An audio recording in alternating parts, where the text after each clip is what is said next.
Guys पिछले module में हमने डिस्कस किया कि क्या होती है लिस्ट, कैसे उसे क्रिएट किया जाता है, कैसे उसका आइटरेशन होता है, स्लाइसिंग होता है एंड क्या होते हैं लिस्ट के फंक्शंस, और उसके बाद हमने करी प्रॉब्लम सॉल्विंग। सो गाइस आज से हम स्टार्ट करने वाले हैं कंप्लीट न्यू टॉपिक जो कि होता है टपल्स। आज से डिस्कस करेंगे कि टपल्स क्या होते हैं, जानेंगे टपल्स के बारे में, कैसे उन्हें क्रिएट किया जाता है इस सेशन के अंदर।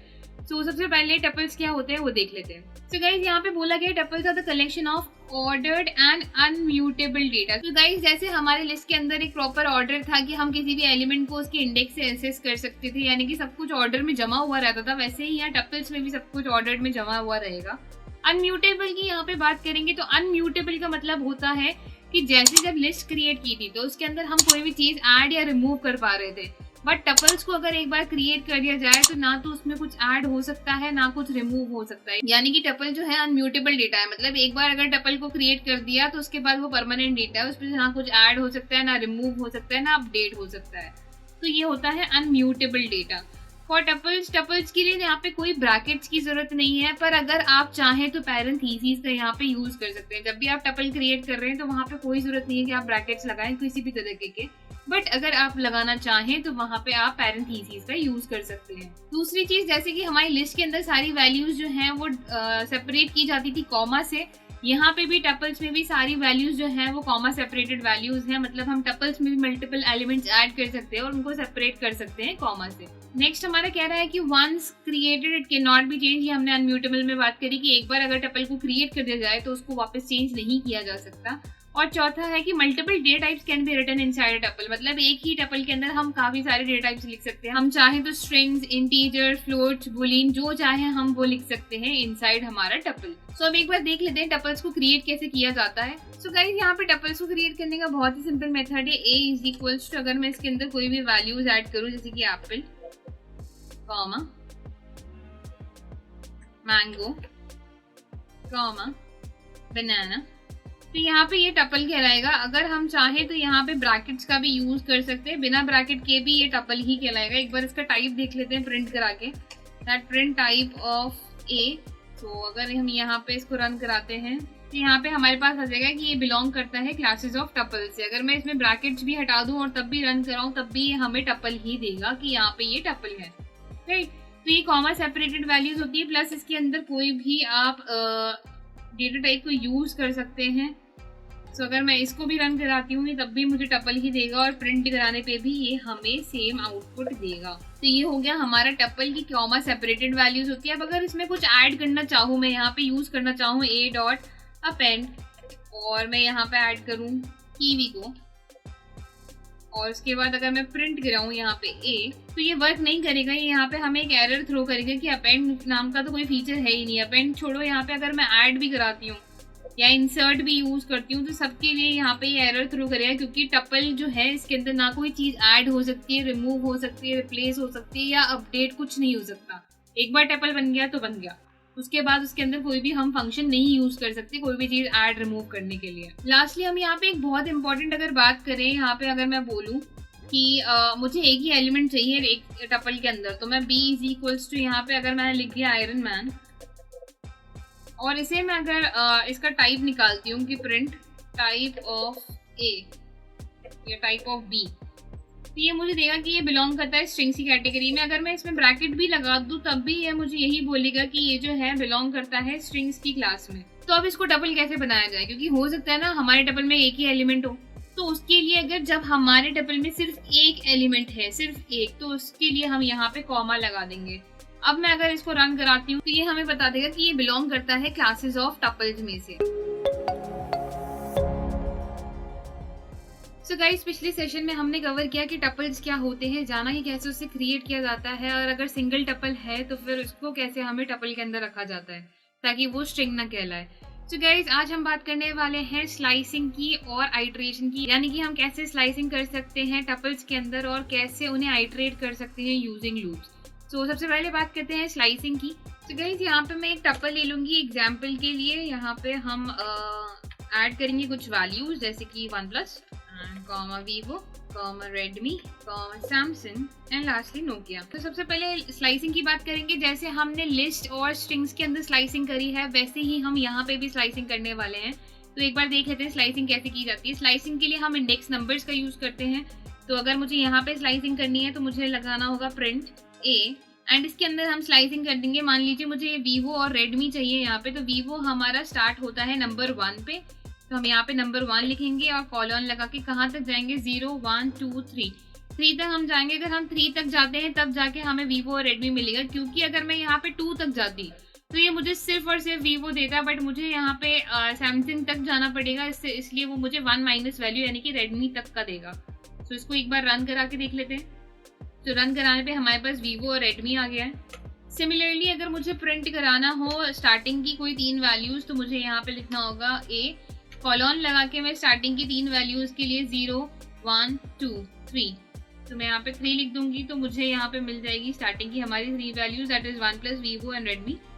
सिमिलरली अगर मुझे एंड की वैल्यूज चाहिए, यानी कि एंड तक मुझे जाना है, तो डिफॉल्ट वैल्यू एंड की डिफॉल्ट वैल्यू होती है वहाँ पे हमारे एंड तक के लिए, तो हमें वहाँ पे डिफाइन करने की जरूरत नहीं होती है। तो यहाँ पे अगर मैं सिंपली यहाँ पे प्रिंट लिख दूंगी and A and square bracket में हम यहाँ पे स्टार्टिंग वैल्यू डिफाइन कर देते हैं कि 0 1 2 2 से हमें रेडमी से लेके हमें चाहिए सैमसंग नोकिया तक। तो नोकिया तक अगर हमें चाहिए तो मैं यहाँ पे एंडिंग वैल्यू नहीं लिखूंगी, क्योंकि वो एंड तक जा रहा है तो वो अपने आप ले लेगा डिफॉल्ट वैल्यू।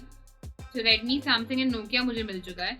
सिमिलरली अगर मुझे इनके बीच में गैप चाहिए तो मैं यहाँ पे लिखूंगी प्रिंट ए, स्टार्टिंग वैल्यू एंडिंग वैल्यू दोनों नहीं डिफाइन करूंगी मैं यहाँ पे। क्यों नहीं डिफाइन करूंगी? क्योंकि ये मुझे पूरे के पूरे टपल के लिए करना है, इसलिए मैं यहाँ पे एंडिंग वैल्यू और स्टार्टिंग वैल्यू नहीं डिफाइन कर रही हूँ। पर मुझे पूरे टपल में यहाँ पे 2 का गैप चाहिए, दैट मीन्स मुझे चाहिए कि पहले मेरे पास 1 प्लस प्रिंट हो, फिर रेडमी प्रिंट हो और उसके बाद नोकिया प्रिंट हो। तो मैं यहाँ पे अगर 2 का गैप दे दूंगी और इसे रन कराऊंगी तो मेरे पास 1 प्लस रेडमी और फिर नोकिया आ गया। बीच का जो स्टेप है वो ये लोग स्किप कर चुके हैं। इसी में चाहे तो आप स्टार्टिंग वैल्यू भी दे सकते हैं कि मुझे तो स्टार्टिंग वैल्यू 1 चाहिए कि भाई वीवो से स्टार्ट हो और वीवो और सैमसंग तुम्हें आउटपुट मिल जाए, तो आप ये भी कर सकते हैं। इसको रन कराएंगे एंड यहाँ पे एक और कॉलन मैं यहाँ पे ऐड कर दूंगी, क्योंकि एक हमें एम्प्टी रखना रहेगा।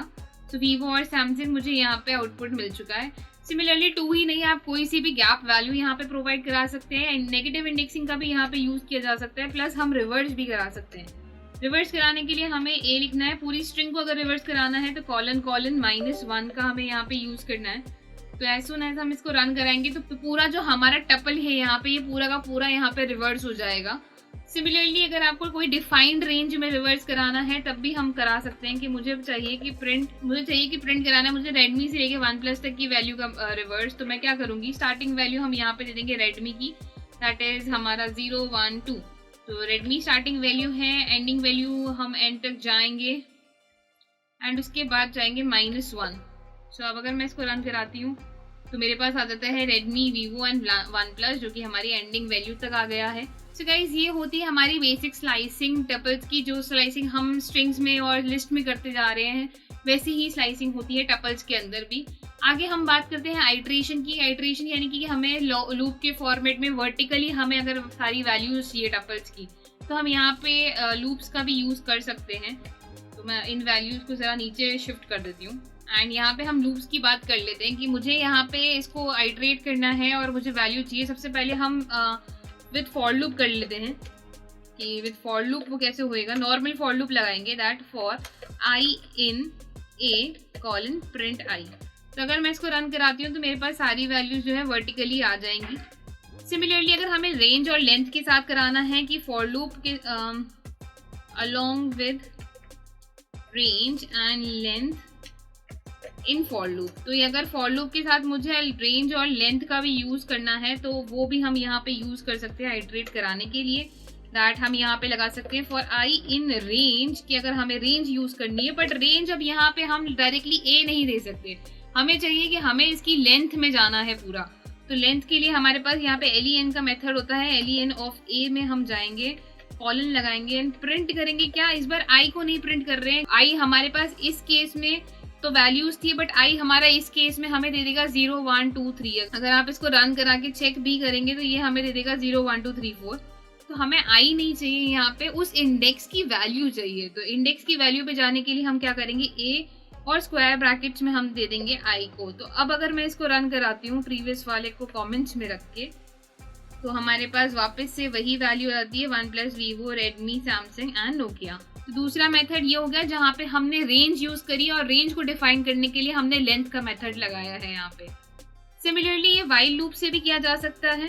तो अगर मैं यहाँ पे लिख दूँ अलोंग विद वाइल लूप, तो वाइल लूप के लिए मुझे यहाँ पे क्या जरूरत पड़ेगी, वाइल लूप के लिए मुझे यहाँ पे एक वेरिएबल चाहिए होगा। तो एक वेरिएबल ले लेते हैं आई और उसकी वैल्यू रख देते हैं 0। जैसे हमने लिस्ट के अंदर किया था आइट्रेशन वाइल लूप से, सिमिलरली उसी मेथड से यहाँ पे होएगा।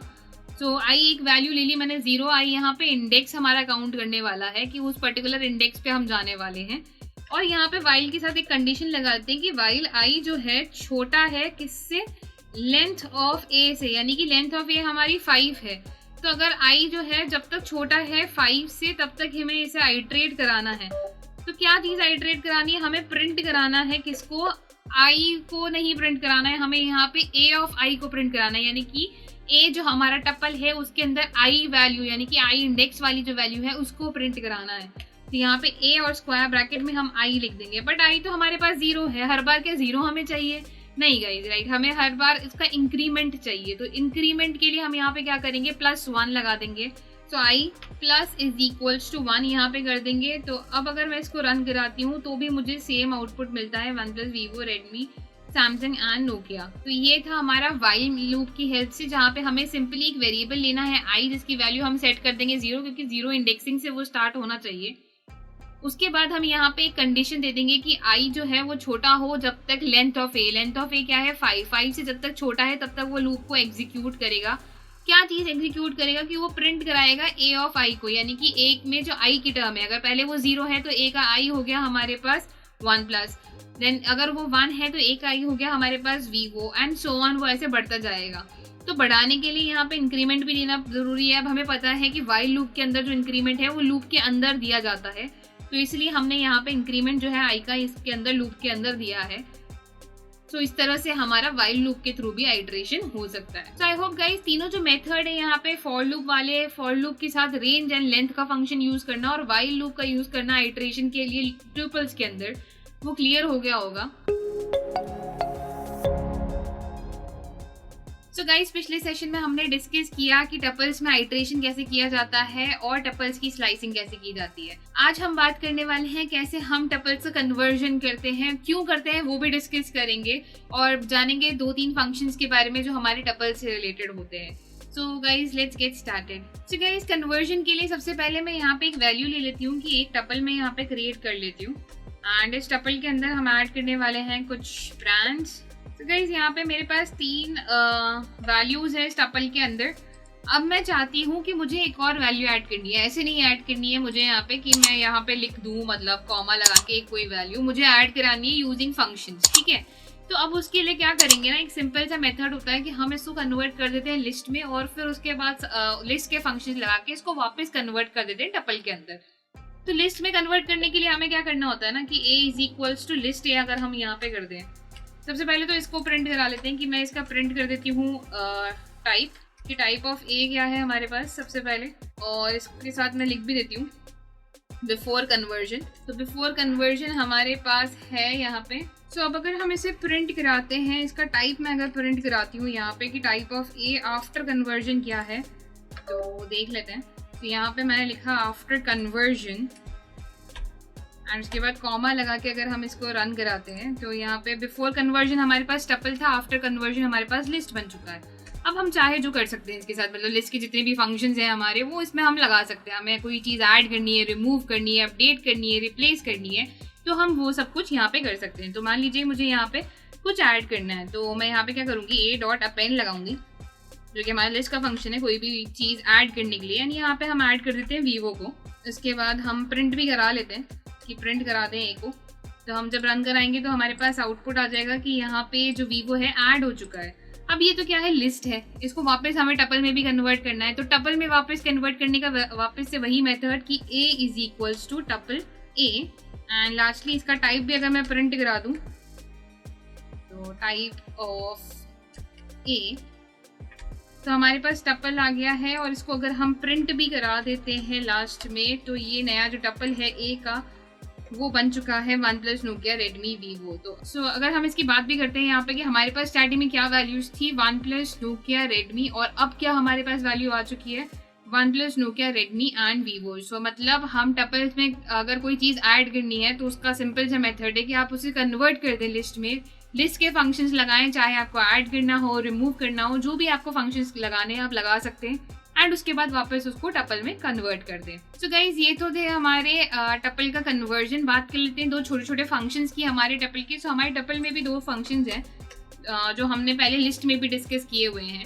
एक तो है हमारा काउंट मेथड जो अलाउ करता है हमें काउंट करने को कि कौन सी वैल्यू कितनी बार रिपीट हो रही है। तो अगर मैं यहाँ पे ए डॉट काउंट करके लगाऊं रेडमी और इसको प्रिंट भी करा दें तो यहाँ पे हमारे पास आउटपुट आ जाएगा 1 की 1 टाइम रेडमी जो है अकर हो रहा है इसके अंदर।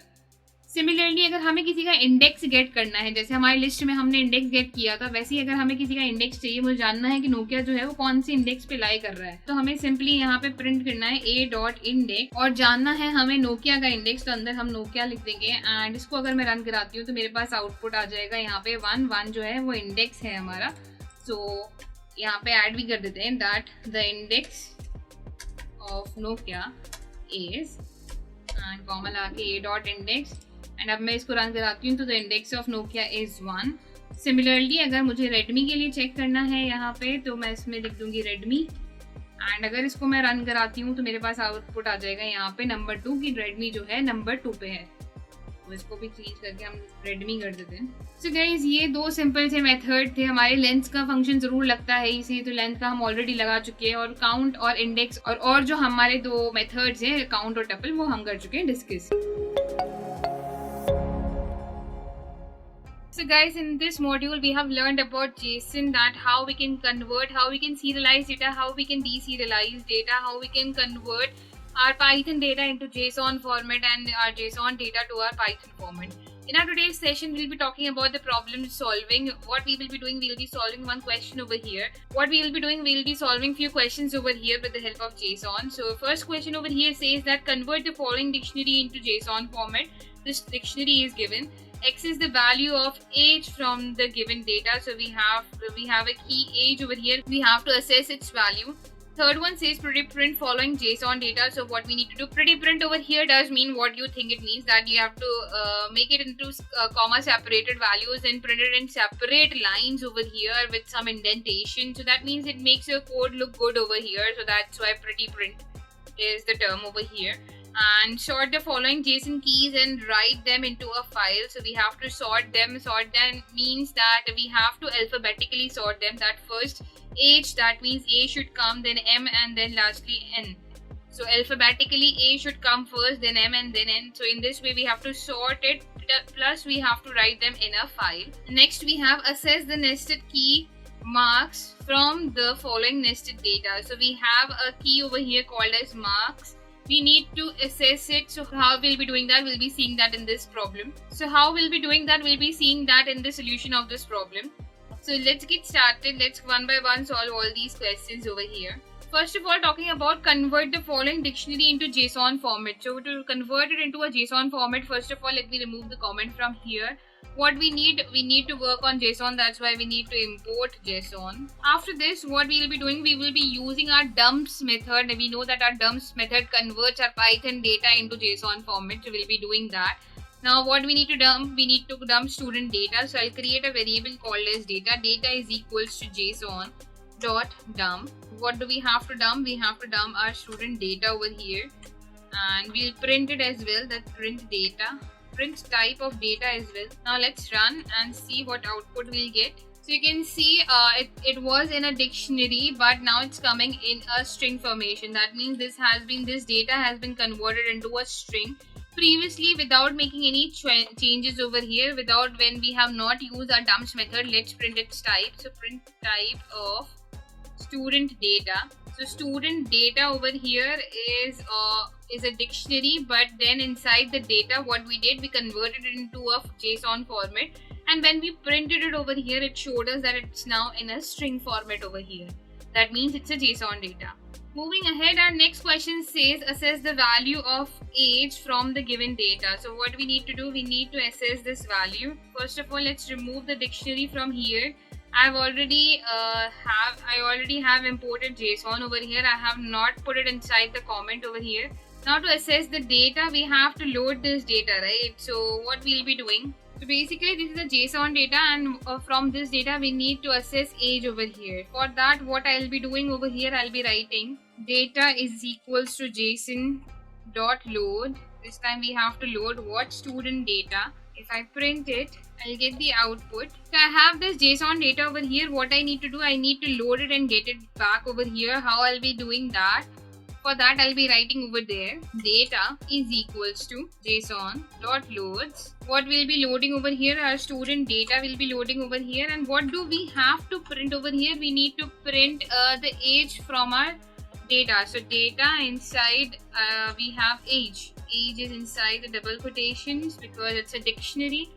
And now if I run it, you will notice that we'll get the output 13, that age is 13 over here. If I would have done it directly, if I would have written this directly without using the loads method, it would have thrown me an error that even if I do it for student data, it would have thrown me an error that string indices must be integer. That means we are talking about a string. Right now here it is a string, but then we converted with the loads method, we converted it into Python object.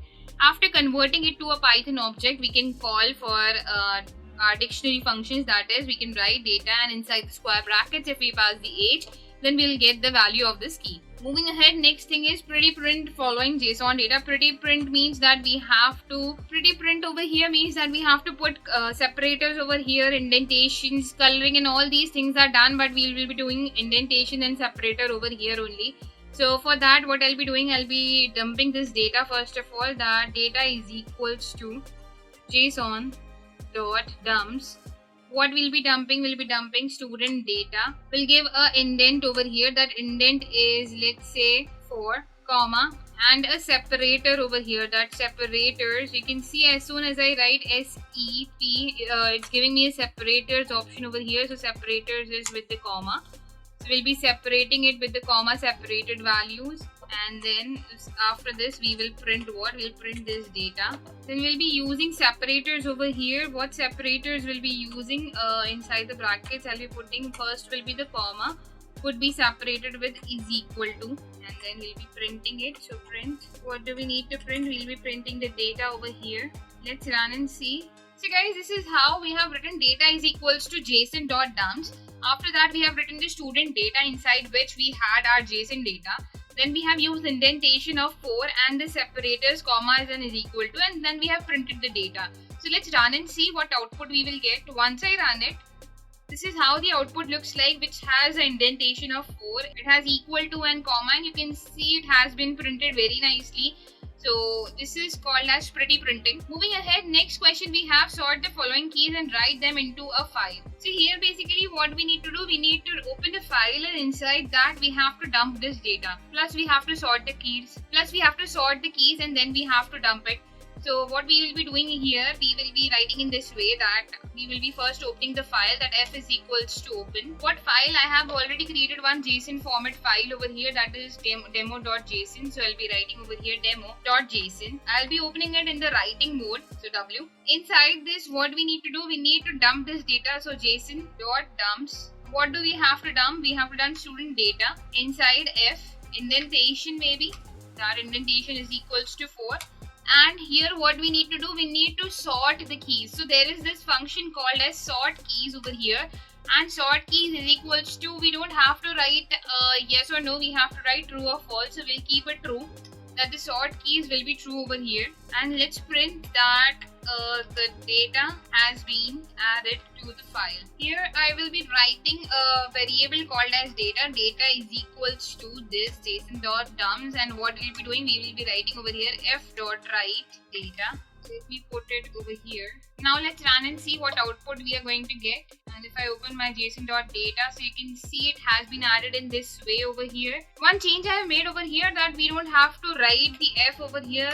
If I write the f, it will throw me an error. So we don't have to write an f over here. We just have to run it directly.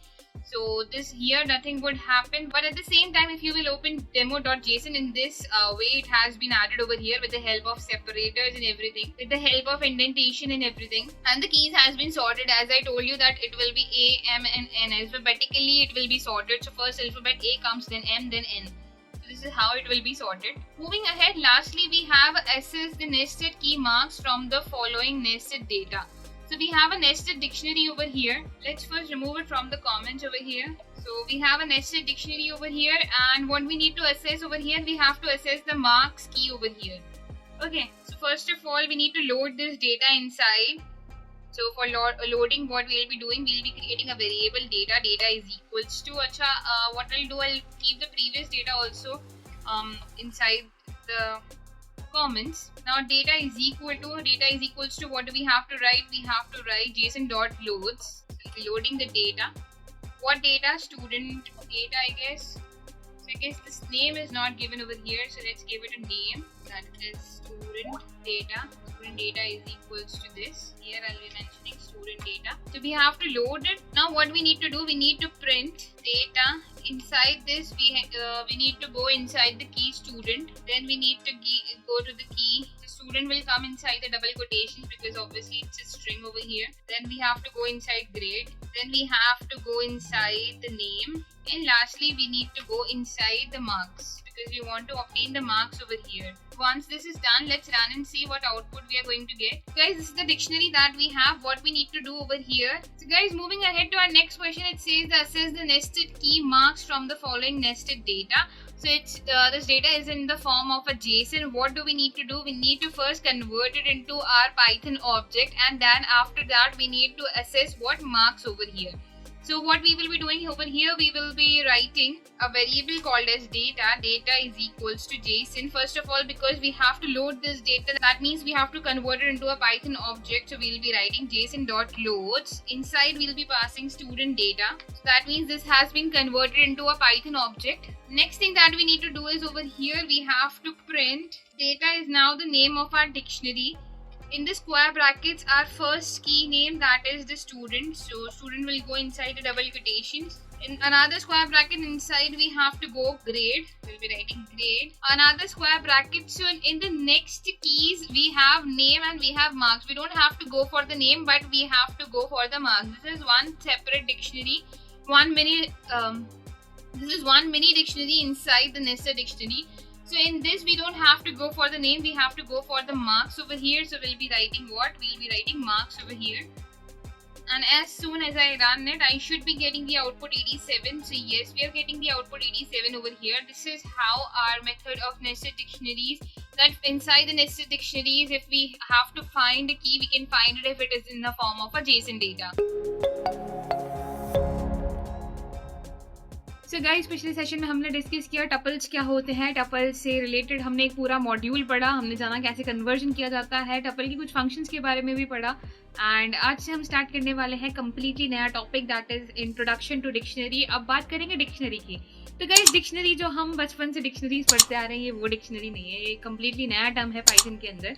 But हाँ, थोड़ा सा dictionary के जैसे काम करता है। जैसे dictionaries के अंदर होते हैं वर्ड्स और उनके मीनिंग्स, सिमिलरली यहाँ पाइथन में डिक्शनरी के अंदर होते हैं keys and values. Keys and values यहाँ पे होता है कि जैसे एक की होती है और उसका कोई वैल्यू होती है। यहाँ पे जैसे वर्ड होता है और उसका मीनिंग होता है, सिमिलरली यहाँ पे एक की होती है और एक उसकी वैल्यू होती है। तो यहाँ पे हम दो वैल्यूज यानी कि एक साथ दो वैल्यूज प्रोवाइड करा सकते हैं। डिक्शनरीज काफी ज्यादा यूजफुल होती है जब हमें बनाने होते हैं कोई प्रोजेक्ट रिलेटेड टू, जहाँ पे हमें दो वैल्यूज एक साथ पास करनी होती है, जैसे कि एम्प्लॉय नेम और एम्प्लॉय कोड आ गया या यूजर नेम पासवर्ड आ गया। तो उस चीज़ में हमारे पास डिक्शनरीज काफ़ी ज़्यादा हमें यूजफुल आती है। सबसे पहले अब बात कर लेते हैं डिक्शनरीज होती क्या है, ढंग से समझ लेते हैं इसको with the help of a definition. So dictionaries क्या होती है? डिक्शनरीज अलाउ करती है यूजर को डेटा देने में, जो कि होता है in the form of keys and value. यहाँ पे कीज और वैल्यूज का यहाँ पे यूज किया जाता है। Dictionaries are enclosed inside the curly bracket. तो गाइस, बहुत ही सिंपल सी चीज़ है। डिक्शनरीज को बोला गया है कि जैसे हम लिस्ट को रखते हैं स्क्वायर ब्रैकेट्स के अंदर, टपल्स को रखते हैं कर्व्ड ब्रैकेट्स के अंदर, सिमिलरली हमारी जो डिक्शनरीज हैं वो रखी जाती हैं ब्रेसेस के अंदर, यानी कि कर्ली ब्रैकेट्स। इनको हम बोलते हैं ब्रेसेस या फिर कर्ली ब्रैकेट्स। हर जो की वैल्यू पेयर होता है यहाँ पे वो सेपरेट किया जाता है एक कॉलम से, कि जैसे कि मान लीजिए यहाँ पे मैंने कोई की वैल्यू लिखी, मैंने एक डिक्शनरी बनाई स्कूल से रिलेटेड, ठीक है। अब स्कूल से रिलेटेड एक डिक्शनरी बनाई, इसको मैंने एनक्लोज किया ब्रेसेस के अंदर। अब यहाँ पे मुझे कोई वैल्यू देनी है, कोई की और वैल्यू देनी है, तो मेरे को यहाँ पे एक नेम देना है कि नेम एक की है और स्टूडेंट का जो नाम है वो है यहाँ पे लेट्स से जॉन, तो यहाँ पे इन दोनों को सेपरेट करने के लिए हम लिस्ट में तो क्या करते हैं, लिस्ट में हम कॉमास का यूज करते हैं कोई भी वैल्यूज को सेपरेट करने के लिए, पर यहाँ पे ये एक पूरा पेयर है, इस पेयर को सेपरेट करने के लिए बीच में कॉलन का यूज किया जाता है। अब थर्ड पॉइंट यहाँ पे क्या कहता है कि एवरी की value pair is separated by a comma. अब जॉन के बारे में मुझे और डिटेल्स देनी है यहाँ पे, जैसे मुझे उसकी एज ऐड करनी है, तो अब यहाँ पे मैं एज ऐड कर दूंगी लेट्स से 24। स्कूल का बच्चा 24 का तो नहीं होगा, 14 कर देते हैं इसे। तो यहाँ पे मैं एज दे देती हूँ 40। अब ये तो एक पेयर हो गया। अब ये तो हमारा एक पेयर है, ये हमारा दूसरा पेयर है। इन दोनों को सेपरेट कैसे करेंगे? इनको सेपरेट करने के लिए यहाँ पे यूज किया जाता है कॉमा। अगर ये लास्ट वैल्यू है तो यहाँ पे हमें कोई कॉमा यूज करने की जरूरत नहीं है, हम यहाँ पे कर्ली ब्रैकेट्स हमारे बंद कर सकते हैं। अगर हमें और वैल्यूज देनी है यहाँ पे तो हम यहाँ पे कॉमा लगा के नेक्स्ट और फर्दर वैल्यूज भी दे सकते हैं। सो ये होती है हमारी डिक्शनरी। एक बार पाइथन में भी हम डिक्शनरी क्रिएट करके देख लेते हैं यूजिंग द सेम रूल्स। सो यहाँ पे मैं एक डिक्शनरी बनाने वाली हूँ एम्प्लॉय डेटा के नाम से। ये हमारी डिक्शनरी हो गई और इसको एनक्लोज करना है हमें कर्ली ब्रैकेट्स के अंदर। अब इसके अंदर सबसे पहले हम नेम प्रोवाइड कराते हैं कि नेम जो है दैट इज जॉन। इसको भी मैं एनक्लोज कर दूंगी स्ट्रिंग के अंदर। तो ये दोनों जो है ये सेपरेट हो चुके। नेम यानी कि ये एक पेयर है, यहाँ पे नेम जो है वो हो गया हमारी की और जो जॉन है वो हो गया हमारी value. So name and John यहाँ पे की वैल्यू पेयर है। यहाँ पे हम कॉमा यूज करेंगे, नेक्स्ट वैल्यू प्रोवाइड करेंगे that is let's say age. और एज क्योंकि एक इंटीजर होता है तो यहाँ पे हम लिख सकते हैं 24। कॉमा लगा के अगर हमें और भी कोई डिटेल्स देनी है जैसे कि जेंडर, एंड कॉलन लगा के यहाँ पे हम डिटेल्स दे सकते हैं जैसे कि मेल। सो यहाँ पे हमारे पास 3 चीजें हो गई, name John, age 24 and gender male. तो ऐसे लिखी जाती है डिक्शनरी कि हर जो यहाँ पे की वैल्यू पेयर होता है वो सेपरेट किया जाता है कॉमा से, की और वैल्यूज को सेपरेट किया जाता है with the help of column, और पूरी डिक्शनरी को एनक्लोज किया जाता है कर्ली ब्रैकेट्स के अंदर। अब इसे प्रिंट कराना है तो सिंपल सा मेथड है कि यूज करेंगे हम प्रिंट और इसके अंदर हम पास करा देंगे एम्प्लॉय डेटा।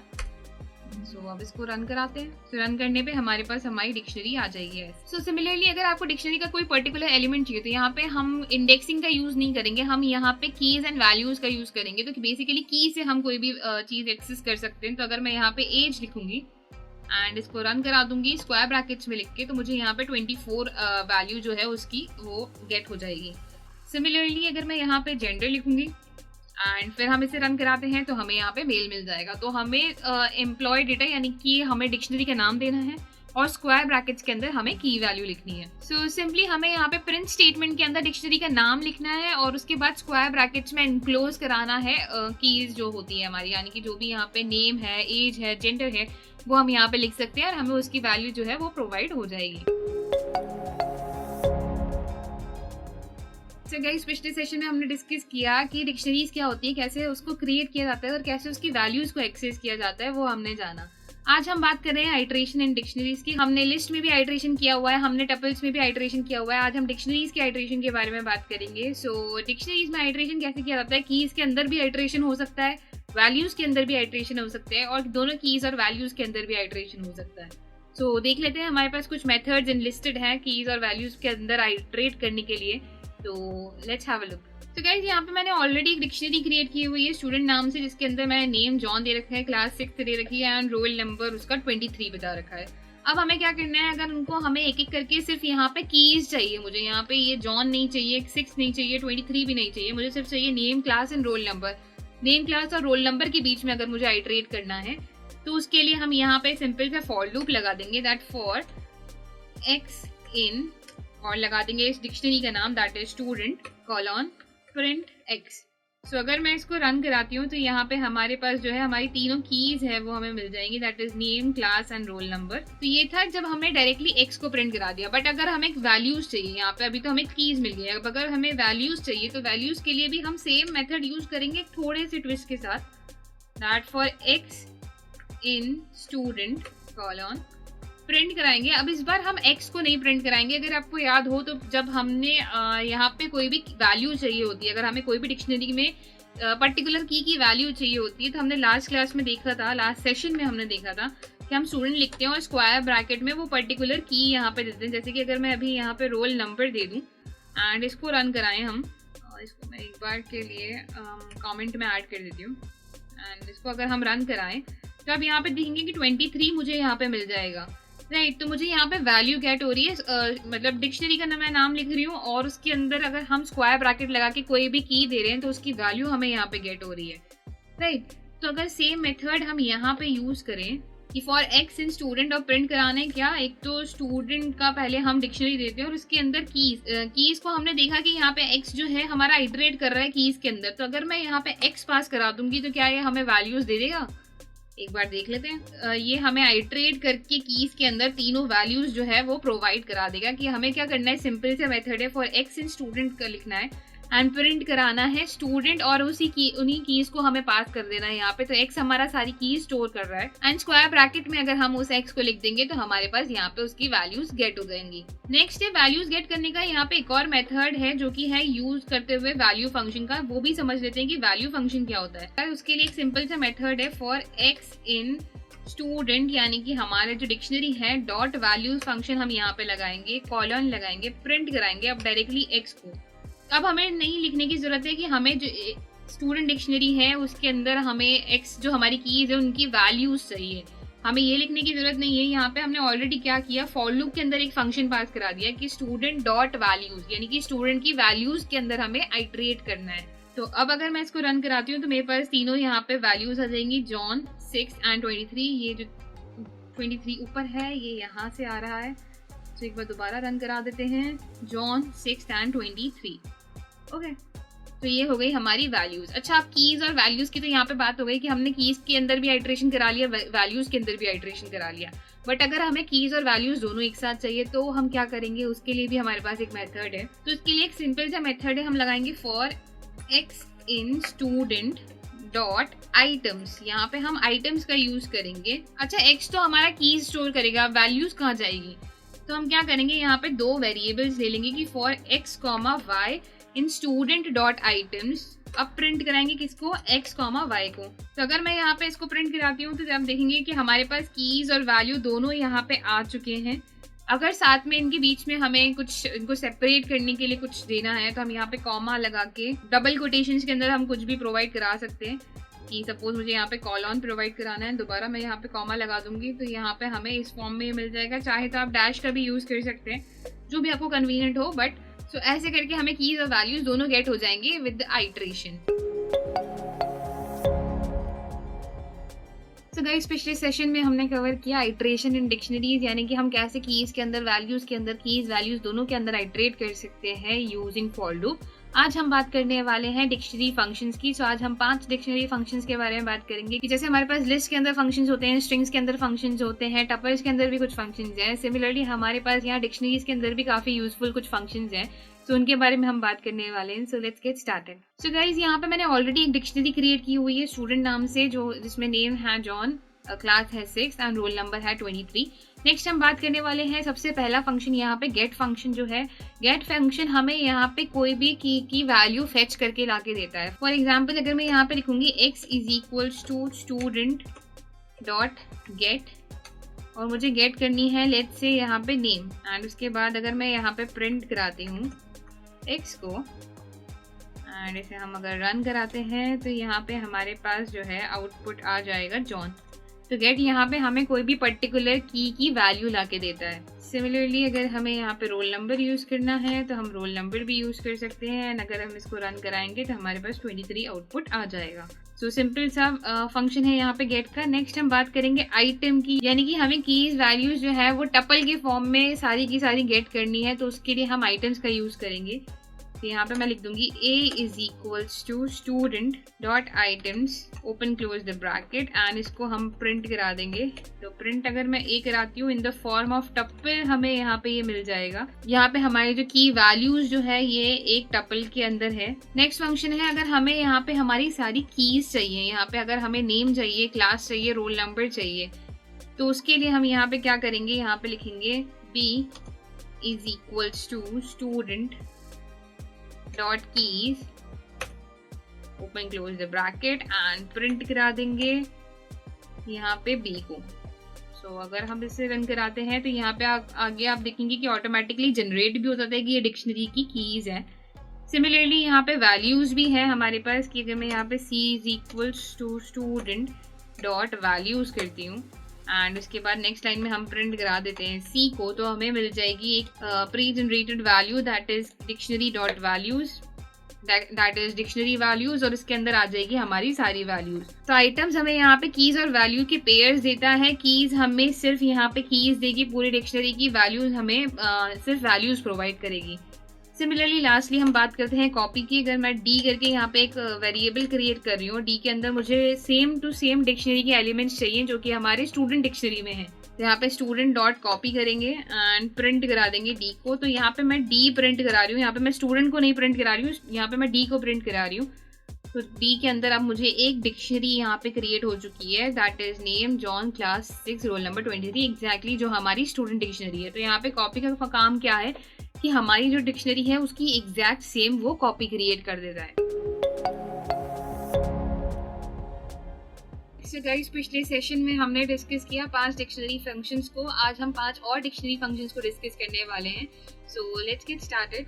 सो गाइस, यहाँ पे मेरे पास 5 और डिक्शनरी फंक्शंस लिस्टेड है, that is set, default, update, pop, pop item and clear. सबसे पहले बात करते हैं सेट डिफॉल्ट की। सेट डिफॉल्ट क्या काम करता है यहाँ पे कि अगर हमें कोई चीज जो है, अगर हमारे पास कोई भी की वैल्यू पेयर है यहाँ पे, अगर हम यहाँ पे उसको की और वैल्यू पेयर प्रोवाइड करते हैं, अगर उसका वैल्यू जो है वो सेम है तब तो वो कुछ नहीं करेगा। बट अगर उसकी जो वैल्यू है जो हमने यहाँ पे प्रोवाइड करी है वो कुछ और है तो वो उसको वहां पे जाके सेट कर देगा। तो अब सेट डिफॉल्ट को कैसे यूज करना है एक बार समझ लेते हैं। कि मैं यहाँ पे लिखती हूँ x is equal to student dot set default. Set default में मेरे को यहाँ पे रोल नंबर अब इसका 24 पे शिफ्ट करना है।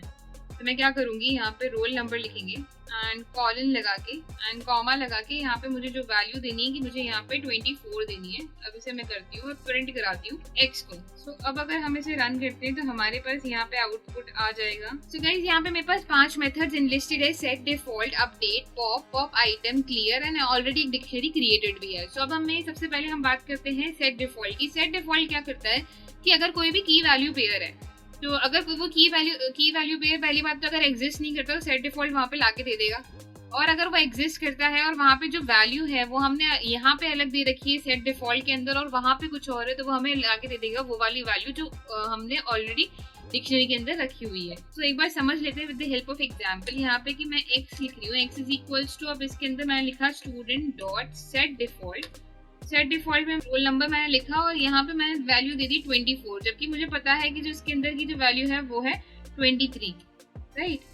तो मैंने यहाँ पे 24 दे दिया। अगर मैं इसको प्रिंट कराती हूँ x को तो ये मुझे लाके के दे देगा इसकी एग्जैक्ट वैल्यू। अगर मैं इसको रन कराती हूँ तो यहाँ पे मुझे आउटपुट मिल जाएगा 23। बट अगर मैंने यहाँ पे 23 ही लिखा होता तो भी। सो गाइस, पिछले सेशन में हमने डिस्कस करा डिक्शनरी के कुछ फंक्शंस के बारे में। आज हम स्टार्ट करने वाले हैं नेस्टेड डिक्शनरीज के बारे में। हम समझेंगे व्हाट इज नेस्टेड डिक्शनरीज और कैसे क्रिएट किया जाता है। सबसे पहले बात करते हैं नेस्टेड डिक्शनरीज होती क्या है। सो गाइस, जैसे हमारे पास loop inside a loop, nested loop था, conditional statement inside a conditional statement, nested conditional statements थे, वैसे ही हमारे पास डिक्शनरी इनसाइड अ डिक्शनरी हो जाती है नेस्टेड डिक्शनरी। यानी कि जब हमें मल्टीपल डिक्शनरीज का यूज करना पड़ता है, एक ही डिक्शनरीज के अंदर भी और डिक्शनरीज का यूज करना पड़ता है, तो उसे हम कहते हैं नेस्टेड डिक्शनरीज। एक बार देख लेते हैं कि इसका स्ट्रक्चर कैसा होता है और उसके बाद इसे हम पाइथन में भी क्रिएट करेंगे। So guys, nested dictionary create करने का बहुत सिंपल सा मेथड है। अगर मैं यहाँ पे एक डिक्शनरी क्रिएट कर रही हूँ जिसका नाम मैं लिख रही हूँ एम्प्लॉय इज इक्वल्स टू, एक कर्ली ब्रैकेट हम यहाँ पे ओपन करने वाले हैं। इसके अंदर मैं यहाँ पे मेरा फर्स्ट एम्प्लॉय है उसके बारे में डिटेल दूंगी। तो यहाँ पे मैं फर्स्ट का कॉलन लगाऊंगी, यानी कि ये हो गई हमारी की। अब इसकी जो वैल्यू है, वैल्यू के अंदर मैं एक और डिक्शनरी प्रोवाइड कराना चाहती हूँ, तो उसके लिए हम क्या करेंगे, यहीं पे एक और हम डिक्शनरी क्रिएट करेंगे एंड यहाँ पे हम स्टार्ट कर देंगे और की वैल्यूज से कि फर्स्ट मुझे चाहिए नेम। तो नेम को लिखा हमने स्ट्रिंग के अंदर, कॉलन लगाया और लिखा उसकी वैल्यू कि फर्स्ट है जॉन, कॉमा सेकेंड चीज़ मैंने यहाँ पे लिखी उसका एज एंड कॉलन लगा के यहाँ पे मैंने लिख दिया 24। तो यहाँ पे ये मेरी फर्स्ट जो है, यानी कि फर्स्ट जो की है वो ख़त्म हो गई है। तो मैं यहाँ पे अब इसे इनक्लोज कर दूंगी एंड लगाऊंगी कॉमा यहाँ पे। अब सेकेंड के बारे में बात करते हैं कि यहाँ पे मैं सेकेंड दूंगी। सेकेंड के अंदर वापस से हम वही चीज़ लिखेंगे कि नेम एंड यहाँ पे उसकी वैल्यू, यहाँ पे मुझे चाहिए लीसा एंड कॉमा लगा के अगर मुझे यहाँ पे कुछ और देना है जैसे कि जेंडर, तो मैं यहाँ पे जेंडर दे दूंगी फीमेल एंड इसे भी हम एनक्लोज कर देंगे कर्ली ब्रैकेट से। और अगर यहीं पे हमारी जो नेक्स्ट डिक्शनरी है वो खत्म हो रही है तो यहाँ पे ही हम दूसरा कर्ली ब्रैकेट भी एनक्लोज कर देंगे तो ये हो जाएगी हमारी नेस्टेड डिक्शनरी। यहाँ पे ये जो है, ये फर्स्ट जो है, यहाँ पे ये फर्स्ट एंड सेकंड जो है, यहाँ पे ये कीज हैं। एंड ये जो हमारी ये पूरी जो यहाँ पे डिक्शनरी है, मिनी डिक्शनरी जो है इनसाइड, वो है हमारे वैल्यूज। सिमिलरली इनके अंदर भी हमारे पास कीज हैं और ये है हमारी वैल्यूज। ये हो गई एक, तो ये हो गई मेजर की एंड मेजर वैल्यूज। एंड इनको हम माइनर की, वैसे ये मेजर माइनर मैं अपनी तरफ से बना रही हूँ, ये कुछ होता नहीं है, पर आपको एक्सप्लेन करने के लिए मैं यहाँ पे यूज़ कर रही हूँ कि मेजर जो है वो बाहर की है, यानी कि आउटर की, आउटर वैल्यूज़ है, और यहाँ पे माइनर की जो है वो इनर की है, इनर वैल्यूज़ है। तो बेसिकली ये कोई टर्म नहीं होती है, बट मैं यहाँ पे बना, ये मेरी क्रिएटेड टर्म है जो कि काफ़ी हेल्पफुल रहती है इनको समझने के लिए। सो ऐसे करके एक नेस्टेड डिक्शनरी बनाई जाती है। एक बार देख लेते हैं पाइथन के अंदर इसको बना के, और कैसे हम इसके एलिमेंट्स को भी एक्सेस कर सकते हैं वो भी हम देख लेते हैं। सो गाइस, यहाँ पे भी मैं सिमिलर डिक्शनरी क्रिएट करूंगी, employ and employees is equals to, इसके अंदर हम कर्ली ब्रैकेट्स यहाँ पे लगाएंगे, और मैं फर्स्ट की यहाँ पे लिख रही हूँ कि फर्स्ट एम्प्लॉय की मैं डिटेल्स यहाँ पे डाल रही हूँ। अब यहाँ पे जरूरी नहीं आप फर्स्ट लिखें, यहाँ पे आप कुछ भी लिख सकते हैं कि ये हमारी कुछ भी हो सकती है, जो भी आप चाहें वो यहाँ पे लिख सकते हैं। तो सबसे पहले हम नेम की बात करते हैं कि नेम है इस एम्प्लॉय का जॉन। नेस्टेड डिक्शनरी बनाते वक्त काफ़ी ध्यान रखना होता है हमें यहाँ पे, क्योंकि काफ़ी मिस्टेक्स हमारे साथ यहाँ पे हो सकती है। सो नेम जॉन लिखा हमने, कॉमा लगाया, एंड एज लिखी, यहाँ पे एज 23 लिख दी, एंड चाहे तो हम यहाँ पे जेंडर भी ऐड कर सकते हैं कि जेंडर इज मेल। तो ये तो हो गया हमारा वैल्यू फर्स्ट की का, और जिसके अंदर हमारे पास और की वैल्यूज़ है। अब अगर मुझे यहाँ पे कॉमा लगा के दूसरी लिखनी है तो मैं दूसरा भी लिख सकती हूँ कि सेकेंड कॉलन, एंड यहाँ पे मैं लगा के एंड वापस से नेम लिख सकती हूँ कि नेम यहाँ पे है लीसा, कॉमा लगा के यहाँ पे इसकी एज इंसर्ट कर देते हैं कि एज है यहाँ पे 24, एंड कॉमा लगा के हम यहाँ पे जेंडर ऐड कर लेते हैं। जेंडर जो है वो है यहाँ पे फीमेल। सिमिलरली अगर हमें और ऐड करना है तो यहाँ पे थर्ड पे भी हम ऐड करने वाले हैं name colon and Peter, comma लगा के नेक्स्ट एज, एंड यहाँ पे मैं कॉलन लगा के उसकी एज डाल देती हूँ कि 22, एंड जेंडर हम ऐड कर देते हैं यहाँ पे दैट जेंडर इज मेल। ठीक है, तो ये हमारी बन गई है नेस्टेड डिक्शनरी। एंड अगर हमें इसे प्रिंट कराना है तो प्रिंट कराने का सबसे सिंपल मेथड है हमारे पास यहाँ पे कि प्रिंट, एंड हम उसमें पास कर देंगे एम्प्लॉयज़ को। तो अगर मैं इसे रन कराऊंगी तो यहाँ पे हमारे पास कुछ आउटपुट ऐसा आएगा। तो सिमिलरली तो हमारे पास अभी फ़िलहाल के लिए पूरी की पूरी डिक्शनरी आ गई है। तो अगर हमें चाहिए यहाँ पे कि हमें कोई पर्टिकुलर आइटम यहाँ पे गेट करना है, कोई पर्टिकुलर यहाँ पे जैसे मुझे नंबर 2 यानी कि लीसा की एज पता करनी है, तो उसके लिए हम क्या करेंगे, यहाँ पे हम लिखेंगे 2 कि 2 के अंदर हमें जाना है। पहली की तो 2 है और दूसरी की यहाँ पे क्या है, दूसरी की है यहाँ पे एज। तो अगर अब मैं इसे रन कराती हूँ तो मुझे यहाँ पे वैल्यू मिल जाएगी 24 दैट लीसा जो कि 2 की के अंदर है, और 2 की के अंदर भी एज जो है हमारी माइनर की जो है वो यहाँ पे एज है, तो उसकी जो वैल्यू है वो 24 हमें ऐसे गेट हो सकती है। सिमिलरली अगर आपको यहाँ पे कोई और चीज़ चाहिए कि जेंडर चाहिए हमें फर्स्ट वाले का, दैट इज जॉन का जेंडर अगर हमें जानना है, तो हम यहाँ पे फर्स्ट यानी कि फर्स्ट की में जाएंगे। फर्स्ट की में भी सेकंड जो हमारी की है दैट इज जेंडर, उसमें हम जाएंगे एंड वो हमें वहाँ की वैल्यू प्रोवाइड करके दे देगा। अगर हमें फर्स्ट पूरा का पूरा फर्स्ट चाहिए कि फर्स्ट के अंदर क्या है, फर्स्ट की जो वैल्यू है वो क्या है, तो यहाँ पे हमें मिल जाएगा name John age 23 gender male, यानी कि एक डिक्शनरी के फॉर्म में हमें यहाँ पे उसकी जो वैल्यू है वो प्रोवाइड हो जाएगी। सो गाइस, इस पूरे मॉड्यूल में हमने पढ़ा डिक्शनरीज के बारे में कि डिक्शनरीज क्या होती है, डिक्शनरीज के हमने फंक्शंस के बारे में पढ़ा, डिक्शनरीज में कैसे हम आइट्रेशन करते हैं वो हमने यहाँ पे पढ़ा। आज हम स्टार्ट करने वाले हैं problem solving related to dictionaries, यानी कि हमारे पास कुछ प्रॉब्लम्स यहाँ पे एनलिस्टेड है।